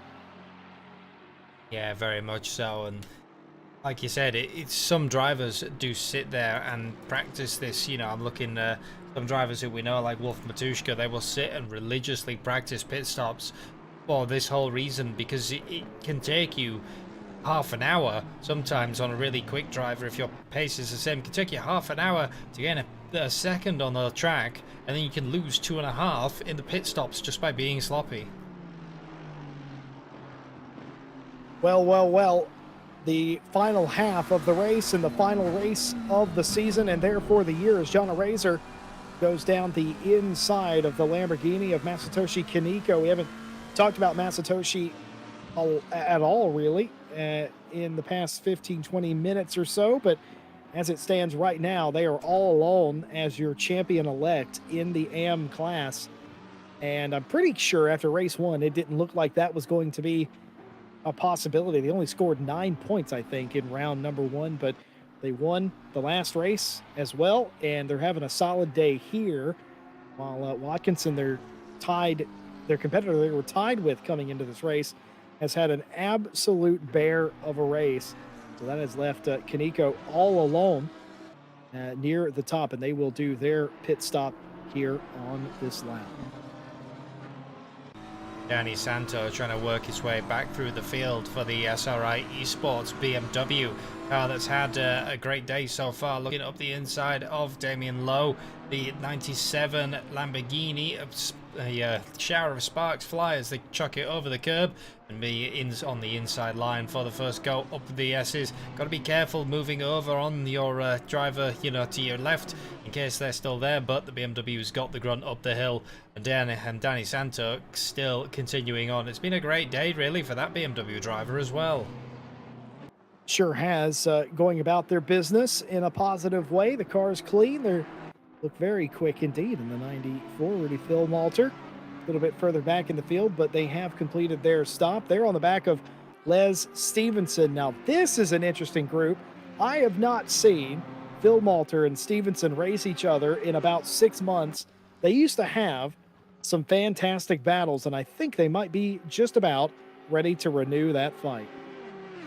Yeah, the Audi has a monumental drive up the back straight. It's amazing to see how much that Audi can really gain in a straight line. It seems that some of the American tracks that this car, for the balance of performance that you mentioned earlier, it gives the Audi some great speed. I mean, this car at COTA is absolutely terrifying in a straight line. It just is a rocket ship.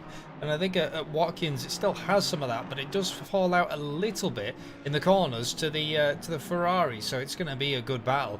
37 minutes left to go though, whereas normally now you've come out the pits and you're panicking because you haven't got many laps to go. Well, they've still got almost what we would normally call more than half the race to go. Yeah, at this point too, and a lot of people would probably argue that this isn't the case, but I'm telling you from a driver's perspective, if you're the kind of driver and you do only 60-minute races, you know, like you're doing your 60-minute dailies or something like that, and then you do a race that's 30 minutes or 2 hours, it hits different. It really does. You start looking at the clock, which it doesn't really make the time slow down, but it feels like the time is slowing down. You know what I mean? And you realize that you build up your endurance. It's just like any sort of sprinter or marathon runner, they're built to run that race or a certain distance.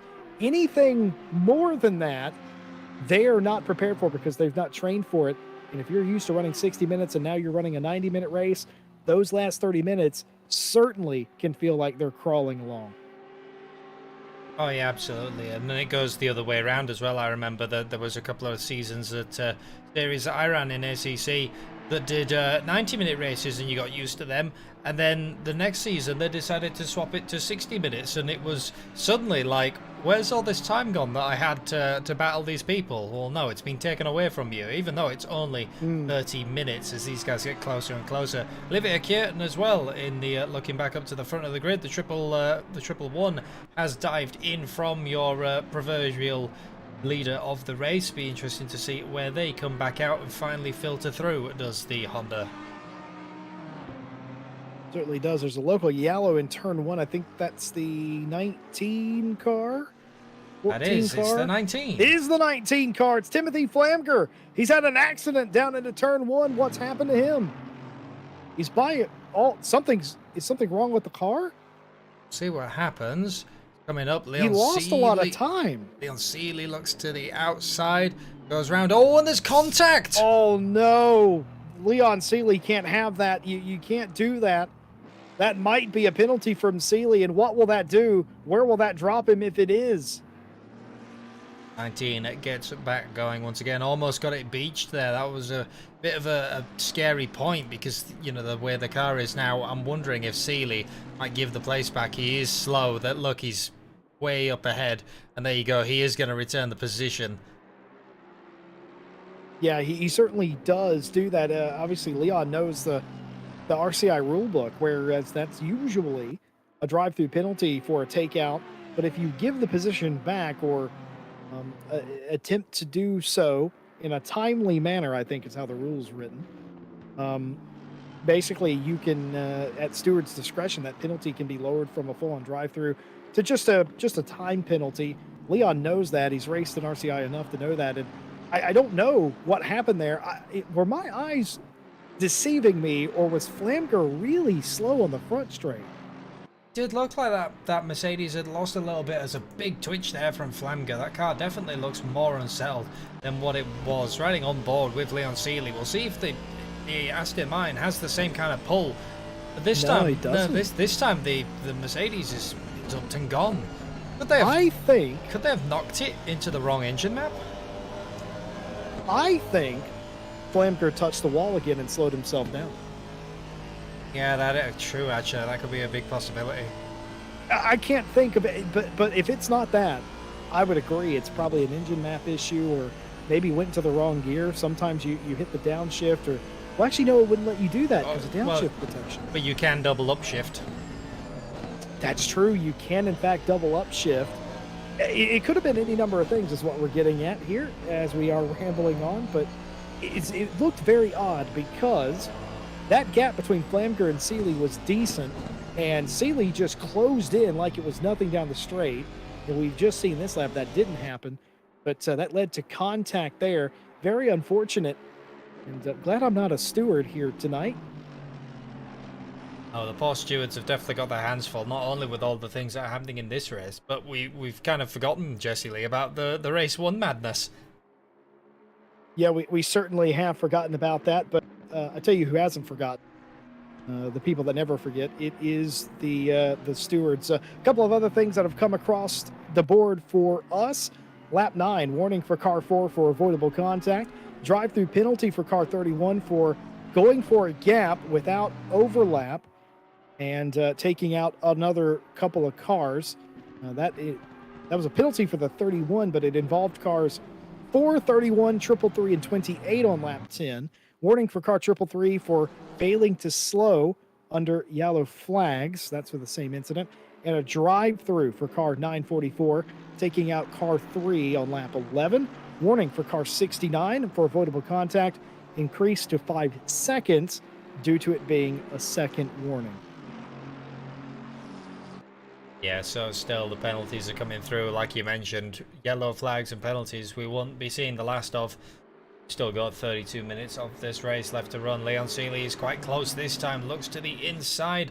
Does the 246 very, very close to the Mercedes in front with their Aston Martin, but it's very clean bus stop this time.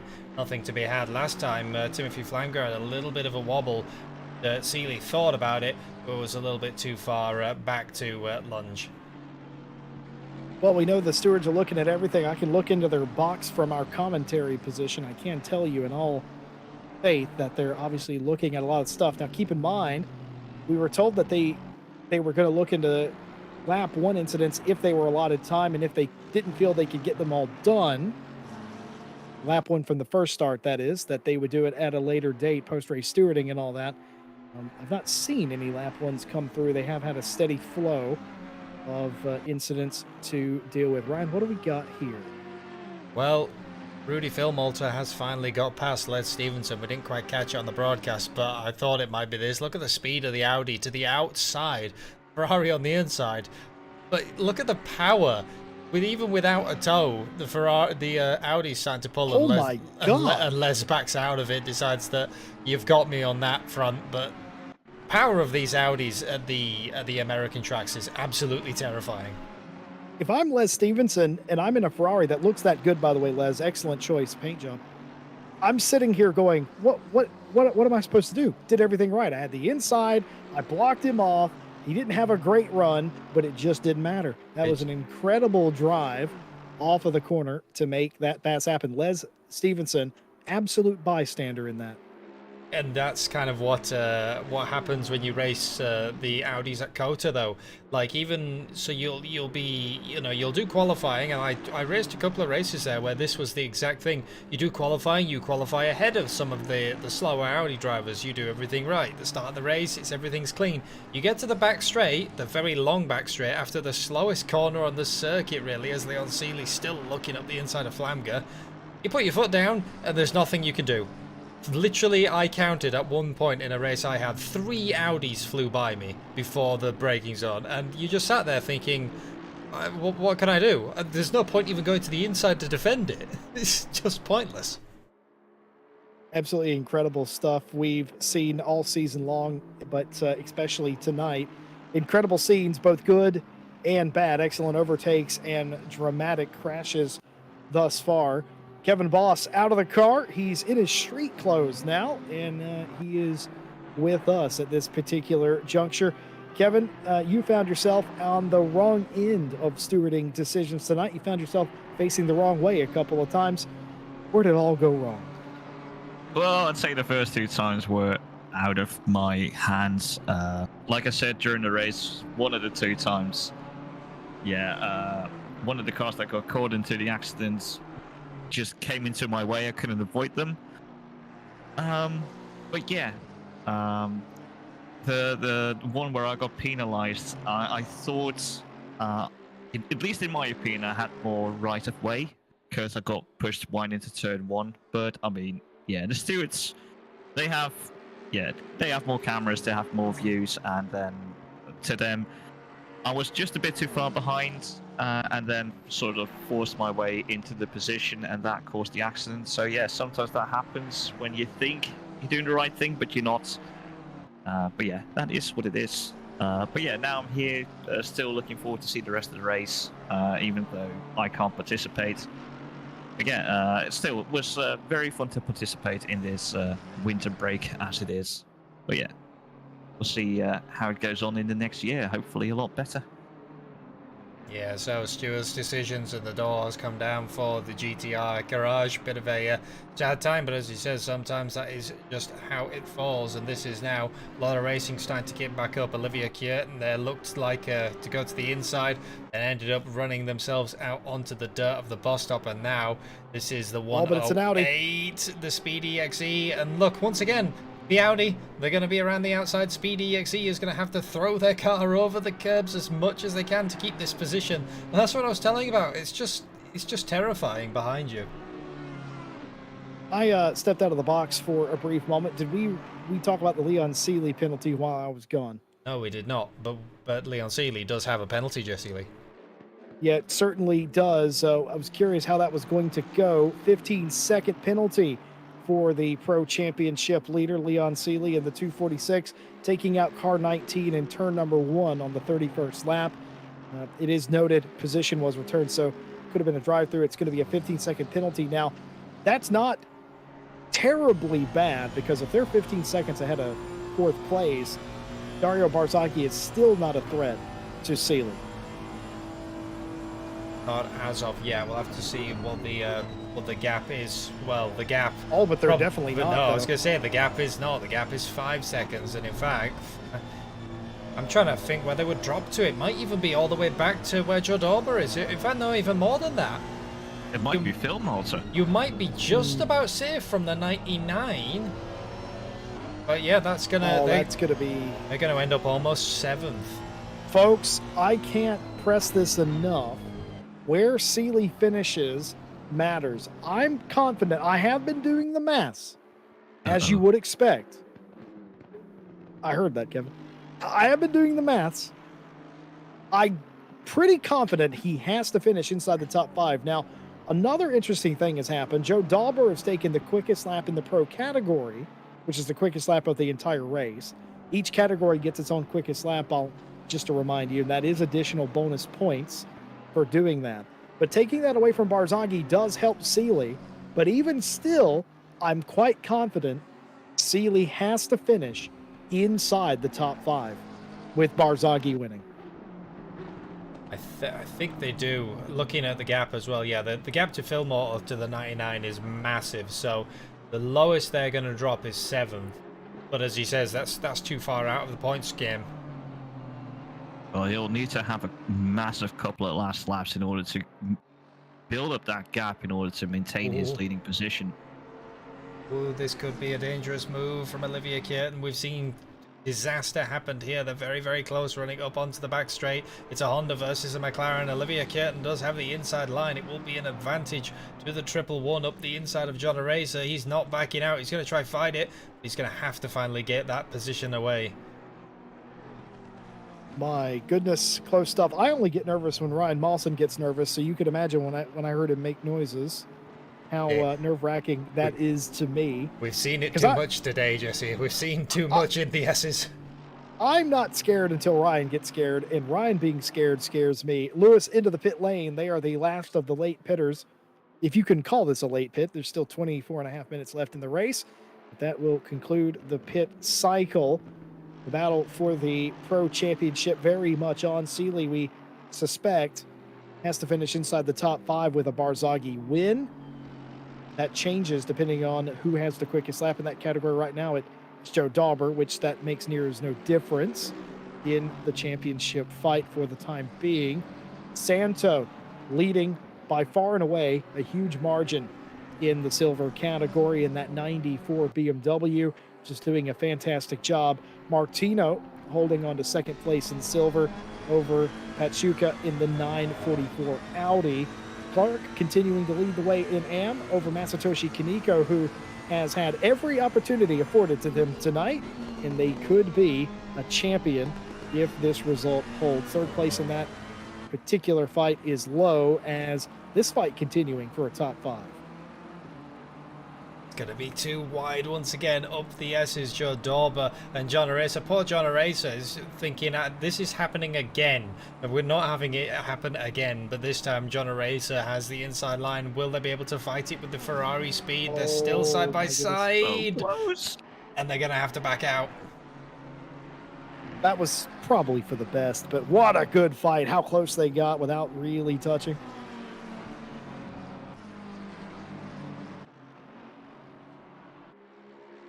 Ibiata in chat making the comment, Night Owl is definitely my most watched RCI championship. I don't blame you, Ivy. I really don't. It is one of the most entertaining things I get to commentate on. every week. It's always something else. I'm seeing some drive-throughs come across the screen, and that can only mean one thing. That means that the penalties for race number the first start have been posted. Gentlemen, if this battle hots up again, which I think the 777 just got by as well. 777 has just got by, and John Eraser definitely dropped a lot of time to Olivia Kiert, and they're well gone up the road. So I'm wondering if the 699 McLaren might be a little bit ailing. They can keep onto the back, but look who's in the background as well now. Danny Santos decided that even though they're winning silver, a few more overall positions wouldn't hurt, would it? That's all for honor, isn't it? Yeah, it's last race of the season too. You've got to assume stuff like that is going to happen. You're racing for pride at this point, and also too, there are a lot of drivers that have something to prove. If you're a silver car and you can race this well, you might think you deserve to be in pro, so you're going to race those pros because you're going to. I mean, they could always just ask to be promoted, and that's the way it works, or you could earn it. And we have seen drivers say that they want to earn their promotions, and certainly have done that. A little bit of racing there, but here are, by the way, the red flag incidents that occurred prior to the red flag. These are the initial start before the restart, where all the chaos ensued.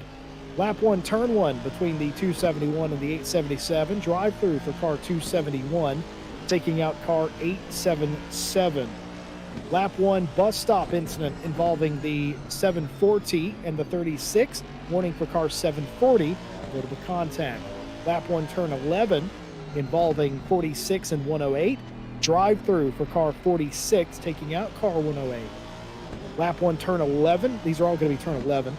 5-second penalty for car 31 for avoidable contact under yellow flag. 5-second penalty for car 877, not slowing down for yellow flag with a blocked racetrack. Those are all of the first start penalties. There will be no post-race penalties because of the first start of the race. They've all been adjudicated and given out for this race. Well, being the racer that I am, I mean, I can't protest any of the suiting decisions. So I will say my extra 5 seconds there. I saw the yellow flags, I slowed down, and once I got through the corner, the carnage I saw, oh, sorry. There was no way I could avoid all of that.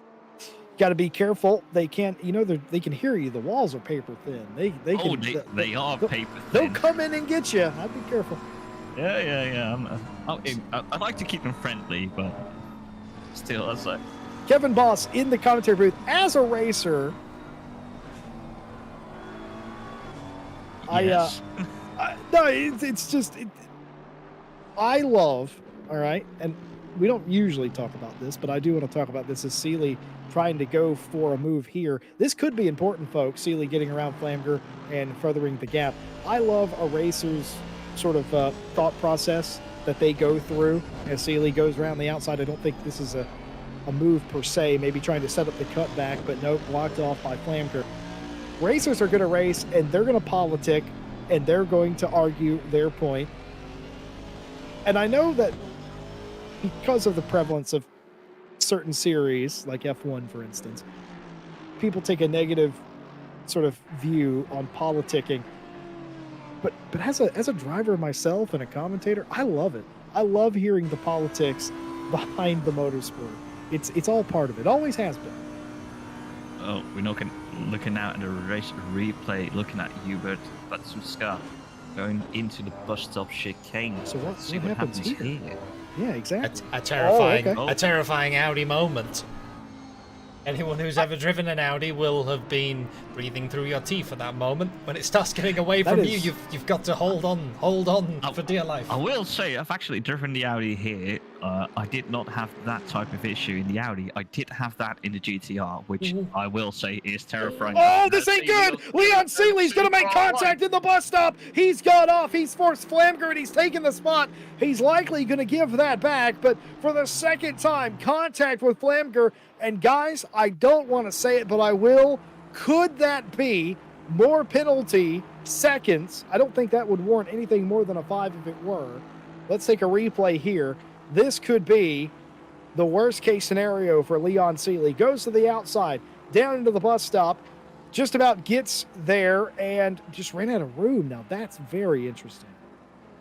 I mean, knowing where the inside car, like they went side by side going into the bus stop, you need to give the inside car a bit more room there. And then because he went wide, he once again had contact with Timothy Flanger. So, yeah, this is not looking great for Leon Seeley. I'm really glad I'm not a steward now, because I have never had to adjudicate, as a part-time steward, I've never had to adjudicate an incident that looked like that. That's going to be really hard because, in my opinion, nobody had that corner.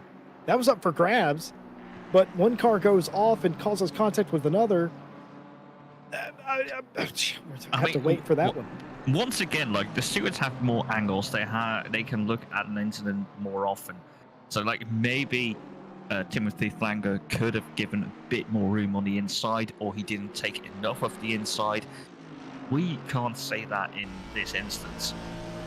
But yeah, he's right back at. I mean, he gave the spot back. He did give the spot back, which is very good for Leon Seeley's case. But we're still doing it. We're doing it again. Oh no! Through this. Flamger has gone off, the contact leading to an opposite lock spin off into the tarmac part of the runoff zone there. That's specifically tarmac for this exact reason, to keep cars from going into the wall. Look at this. Oh!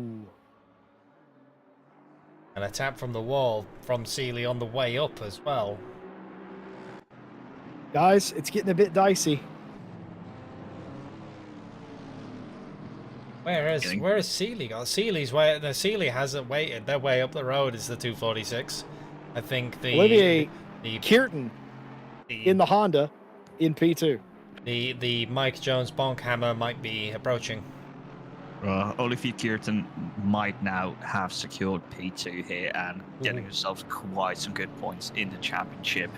With everything going on behind him, he's in a prime position, and well, yeah, Barzaghi is just very far up the road, but yeah, he's put himself in a very good position. Wow. Because the 14, that's Lewis. Lewis is the 14 that's also got involved in this battle as well. It's almost going to be a four-car train in a moment when Timothy Flanger gets back on it. This is still Danny Santos, still the leader of Silver, still trying to get around John Aracer as the 14 wants to unlap themselves as well from all this madness. Well, chat certainly has their opinions on what's been going on the track. I'm going to throw my hands up on this one and just wait for, like Kevin said, the stewards with the info, because I have no idea how they're going to deal with all that. I'm sure they'll deal with it in an appropriate manner, but it could have huge championship implications. But what I want to focus on is Olivier Kierton in the 111 Honda. What effectively you have here is a Lexus winning. All right, Barzaghi definitely deserves that. I think we can all agree. And then you got Kierton, who has kept that car on the straight and narrow this entire race and is now in P2 in a Honda of all things. What a way to end the year. What a crazy, chaotic race. And just a reminder, we believe with Barzaghi winning, Seeley has to finish inside the top 5. He's already got a 15-second penalty right now. Could there be more coming? Could there be a penalty going the other way for Flanger? We don't know. We're just waiting to see. Well, even looking at it now with the 15-second penalty, he's going to drop behind Timothy Flanger as it stands. So Seeley really needs to pull away from all of the drivers in order to even have a shot at this without the stewards possibly giving him another penalty. So these are going to be some tense moments for Seeley, and with only 13 minutes to go, he's got a massive task ahead of him.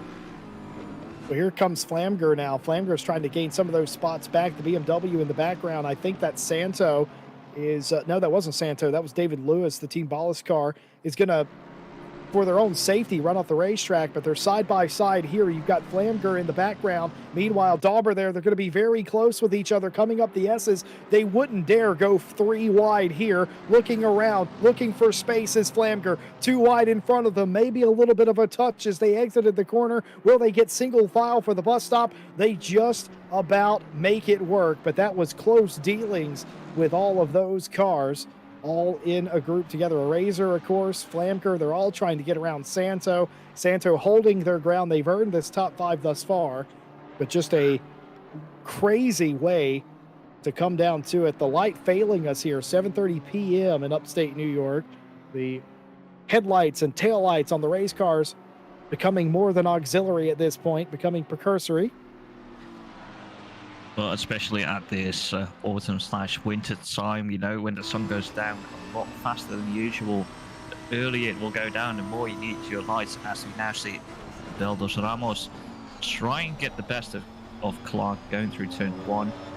Opts to stay behind him as they go towards the S's. Maybe he could take a bit more speed through them as we now look back to Danny Santo, still trying to get the best of John Eraser as they now go towards the penultimate corner.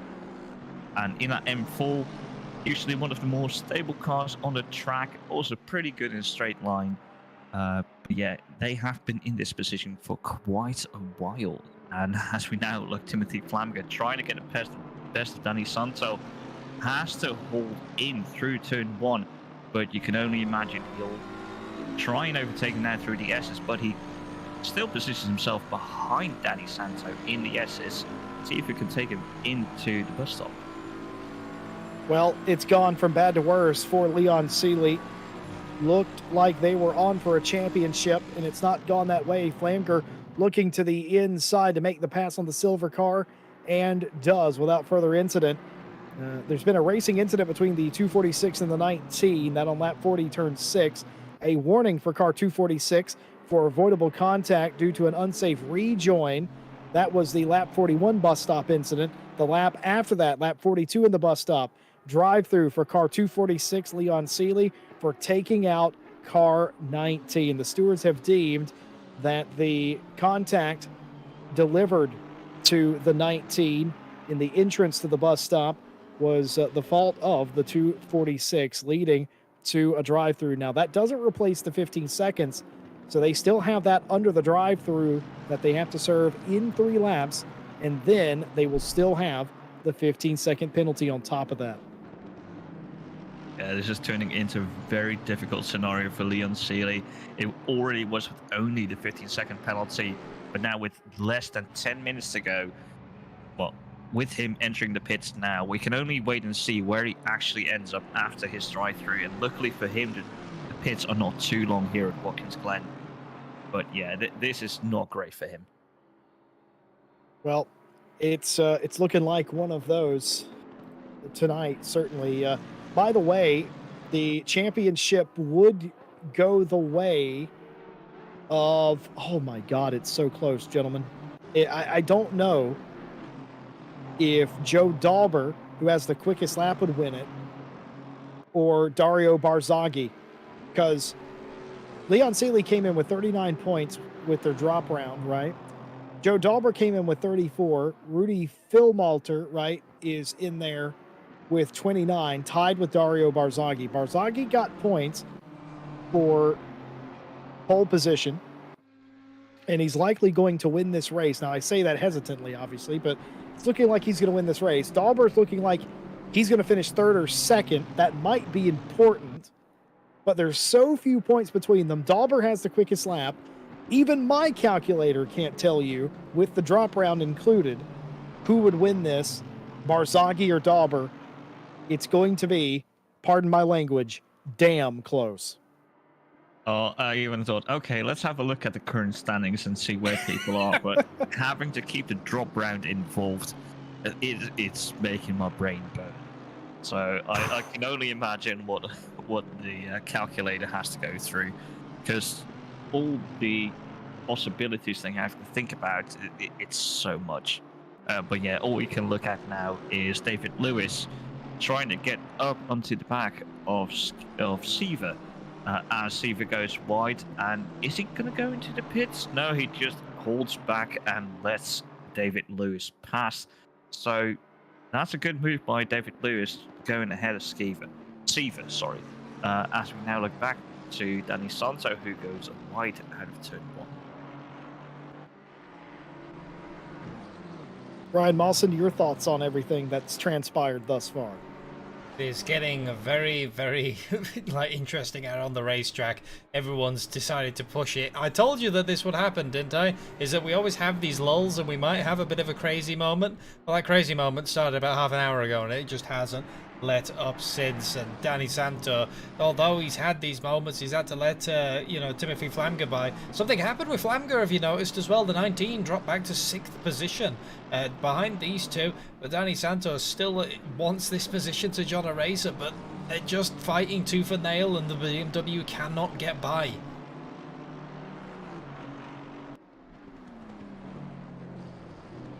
Well, 6.5 minutes left to go. I've just been checking with the event manager, whose responsibility it is to gather the final data and compile it. And I have just confirmed that we will be able to provide you with a little bit of closure here tonight and show you live the final championship standings. So nobody go away. We will show you who's won all of the awards for this Night Owl winter break season. Before we get to that, just a couple of things I want to announce. Night Owl Season 12 is going to happen in the year 2023. That's starting sometime at the beginning of next year. It's weird to say that considering it's only 2 weeks away, but nevertheless, don't know exactly when that championship will start. But Night Owl Season 12 is confirmed. It'll be a full-fledged championship. Just like Season 11, it's normal service resumed. In addition to that, RCI announced its own esports series, the 6-Hour Challenge esports series. It is it has a prize pool and a buy-in to be involved. But if that's not your style, that's perfectly fine. We have always and will remain, as usual, a community-based series. There is a normal community 6-hour event that will run alongside that without prize pool considerations, of course, for the lovely community we have. But our very first esports event with prize pool coming next year. As a matter of fact, pretty confident you can sign up for that now. Go to racerci.com for all of that information. Join the Discord in the description, all that stuff. You know the drill on that. In addition to all of that, of course, we announced earlier in the day iRacing content in 2023. Community races or community seasons on iRacing starting as early as January, might be February, I was told earlier, but either way, full on RCI championships in iRacing coming next year. Incredible stuff, incredible time to be alive. Can't wait to see all of you back for 2023.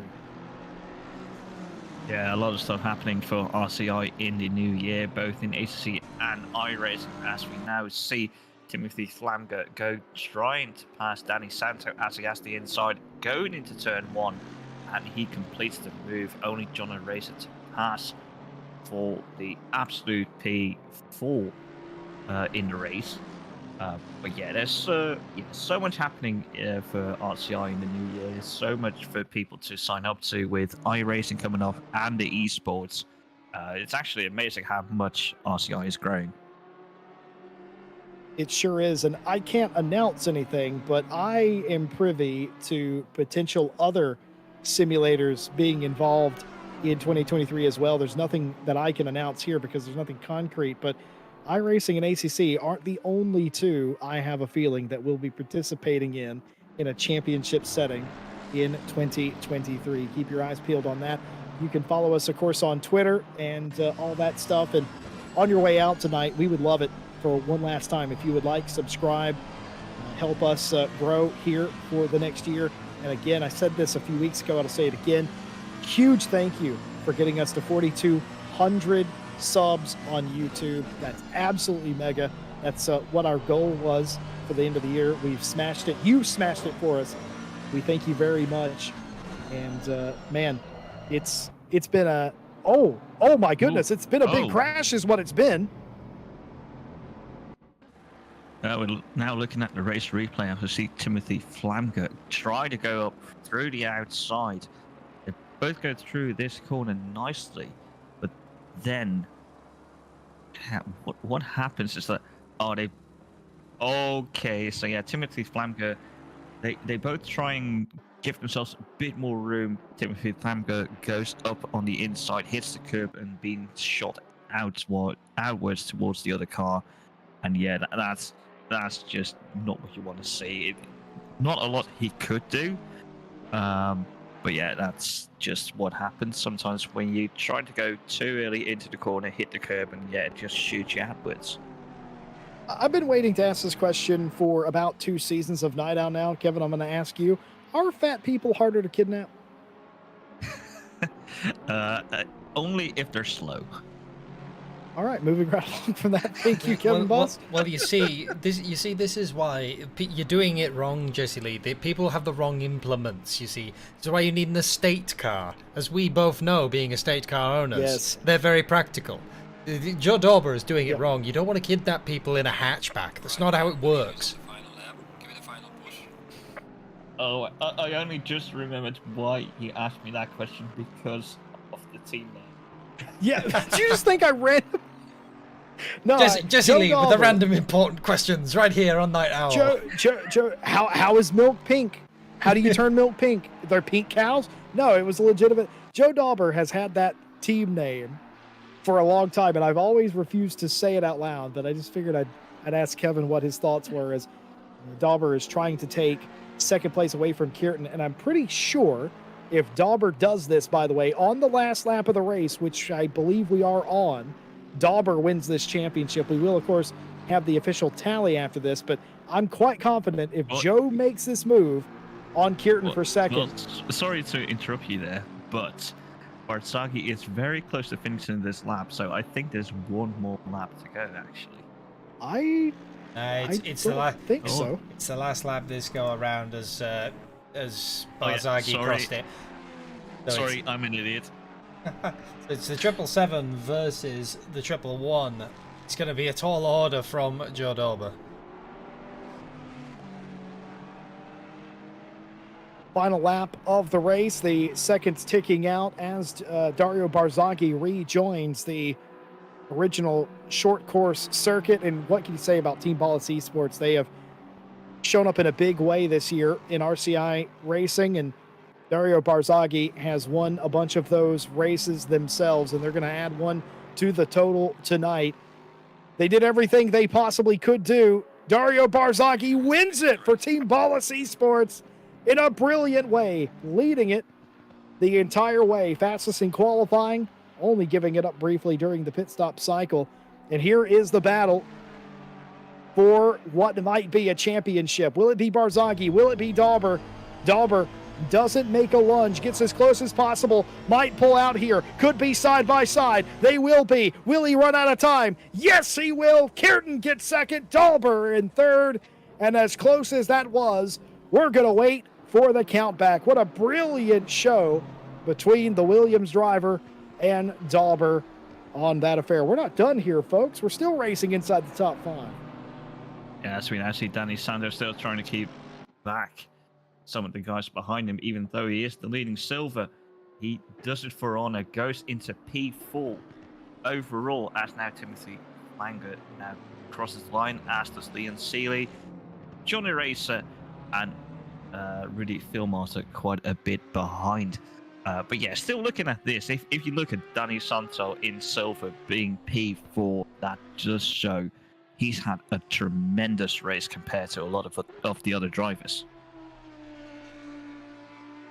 Stewart's confirming there's 2 more lines to post that are not penalties, so they do not affect the race as of yet. The final car is coming across the line. We're going to try and get the final results to you. We're going to show you the race results here and go through those as well. There's a couple of cars, Miller Carlisle Brown still yet to cross the line. Here they are. Stephen Miller, the Tenacious Tortoise team with Mark Brown, and that was orchestrated for the Tortoise team. You love to see that. And that is it. Another season in the books. And what a race it was with highs and lows for everybody. Several drivers were in the best position possible, but could not convert.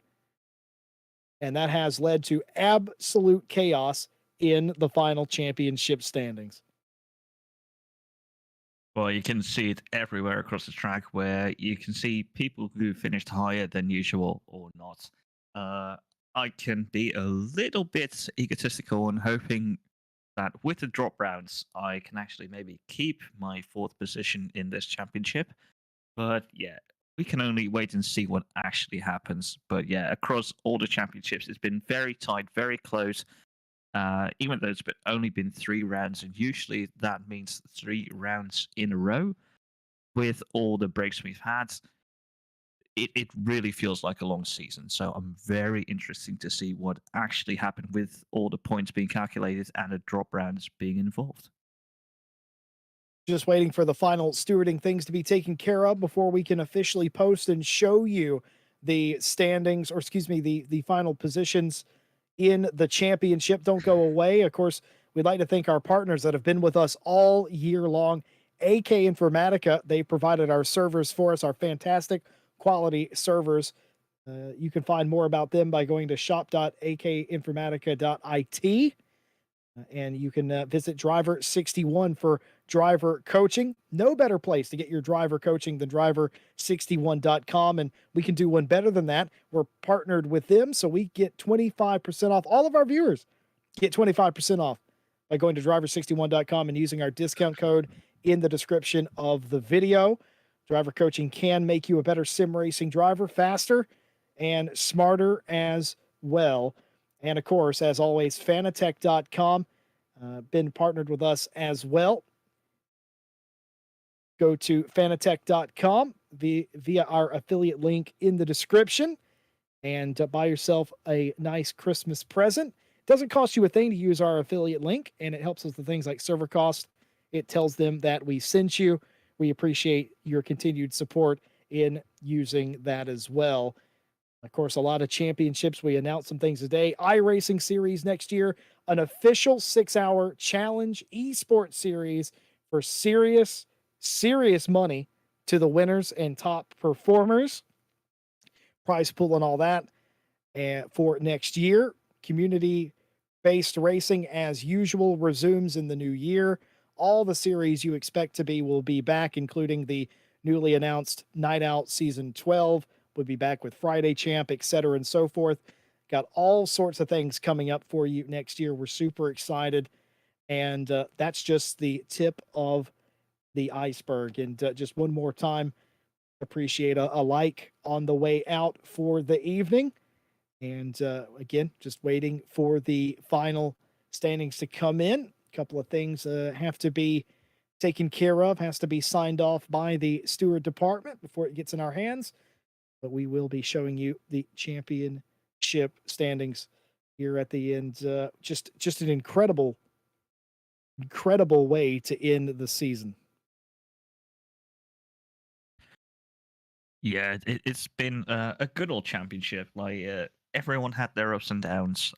Everyone had a track where they were better at than usual, and some people, well, especially like me, this race had a horrendous race. But I mean, that's the whole thing about racing. Like, some weeks you have a great race, some weeks it's not going your way, and that's why you love these longer championships. Well, even though this one was shorter, it feels long, but especially when you have the longer championships with the drop rounds, like whenever you have a worse race, it might go still your way because if you have one off day, you're still in the shout for a championship. So I think across all the 3 championships, everyone can be happy with what they've been able to do.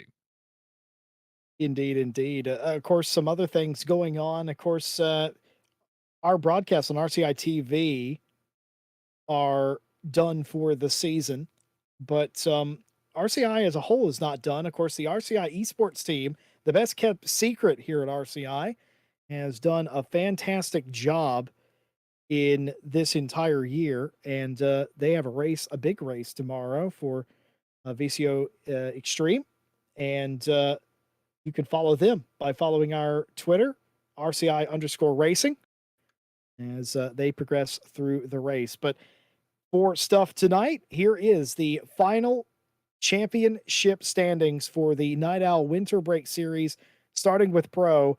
Dario Barzaghi with pole position and the win has enough points to win the championship. 66 points over the 777 Joe Dalber with 61. Leon Seeley, who came in your championship leader, falls to third place and will take the final step of the podium. Behind them, Timothy Flamger, Rudy Philmalter round out your top 5. Olivier Kierton, Jonna Razor, Neil Pimlott, Will Stevenson, and Yannick Schmid, your top 10. Outside of that, Les Stevenson gets 11 points for himself, and everybody else has retired from the championship. In the silver class, this is how it shook out, and to nobody's surprise, Danny Santo, the Spanish driver, takes it home in the 94 with 78 points. Well done to Danny Santo. Ibiata takes home second place with 66 points. Abel Dos Ramos with 50 points in the 69. Paolo Martino in fourth place with 34. David Lewis rounds out your top 5. Behind them, Hubert in sixth place. Galinsky, Gaida, Vanderwood, and Carlisle, your top 10. Outside of that, silver, of course, being a big category, Callum Kerrigan with 20 points in 11th. Mark Brown in 12th. Clark and the 169 with 4 points. Round out the drivers that have points.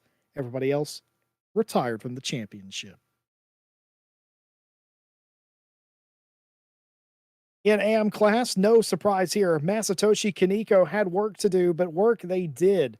Held a very nice wheel the majority of the race and outlasted their nearest rivals, winning the championship. One of the very few Japanese-born drivers that have ever won an RCI championship. Congratulations to Kaneko, 64 points. Stephen Miller with second place in the 333 with 58.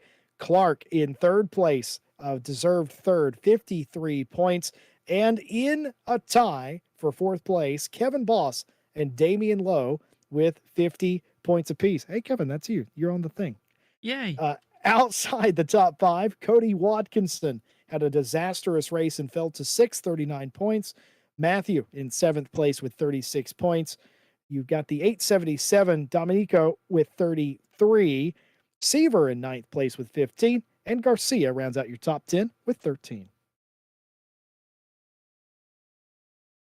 Carlos Rodriguez in 11th place with 13. And you guessed it, everyone else retired from the championship. Dario Barzaghi wins it. Danny Santos and Masatoshi Kaneko, your final champions in RCI for the year 2022. Folks, on behalf of everybody here at RCI, I'm talking about everybody, the event managers, the admins, everybody, the stewards, us here in the broadcast booth. Thank you for being the best community we could ever ask for. You've made 2022 incredibly memorable for us. Thank you for your continued support, racing in the championships, watching the streams, your comments. All of that is super important to us. We couldn't do it without you. We wouldn't want to do it without you to begin with. Thank you so much for being with us. It's been a hell of a year. Ryan Mawson, final thoughts on everything that's transpired today and this entire season. It's been, another incredible season of Night Owl, and I've been, so glad that I was around to broadcast it. Just, from round one right to the last, it's been non-stop action. We've had some thrills, some spills, some great racing, some drivers who have made up and then got back to fighting on the track the very next week. It's just been an incredible season, an incredible year for me at RCI, doing the broadcasting, commentating, a little bit of driving here and there, and some bits on occasion with the esports team, just sort of milling around them. But as he says, it's been a phenomenal year, and hopefully it'll be just as strong in 2023. Kevin, you've joined us on the racetrack. You've joined us in the booth as well. Final thoughts on the year. Yeah, it's been good. Well, personally for me, the last round wasn't as great as the rest, but looking back in general, it's been a great season. Everyone has had a place to fight for possible wins and very good places. So I really hope this once again continues into the next year, where everyone can have good fights within their own class and sometimes maybe a higher class. But yeah, we'll see about that. But yeah, it's been very good overall. As for now, we hope you all enjoy whatever holiday it is you celebrate this time of year. It doesn't matter. Enjoy it. Enjoy being with your family, your loved ones, your friends. Enjoy the next several couple of weeks. And remember, when January rolls around, we're going to be right back here doing the same thing. We're just going to be doing it a little bit more with a little extra added on top of that. We get to do some things we've always wanted to do here at RCI next year, and we get to do it with you. And that's the cool part. We can't wait to share with you what we have planned in the coming months in January and February and so on. And with that, thank you all. Have a very safe and happy holiday. And on behalf of everyone here at RCI, thank you. And until next time, have a good night. And we will see you next year.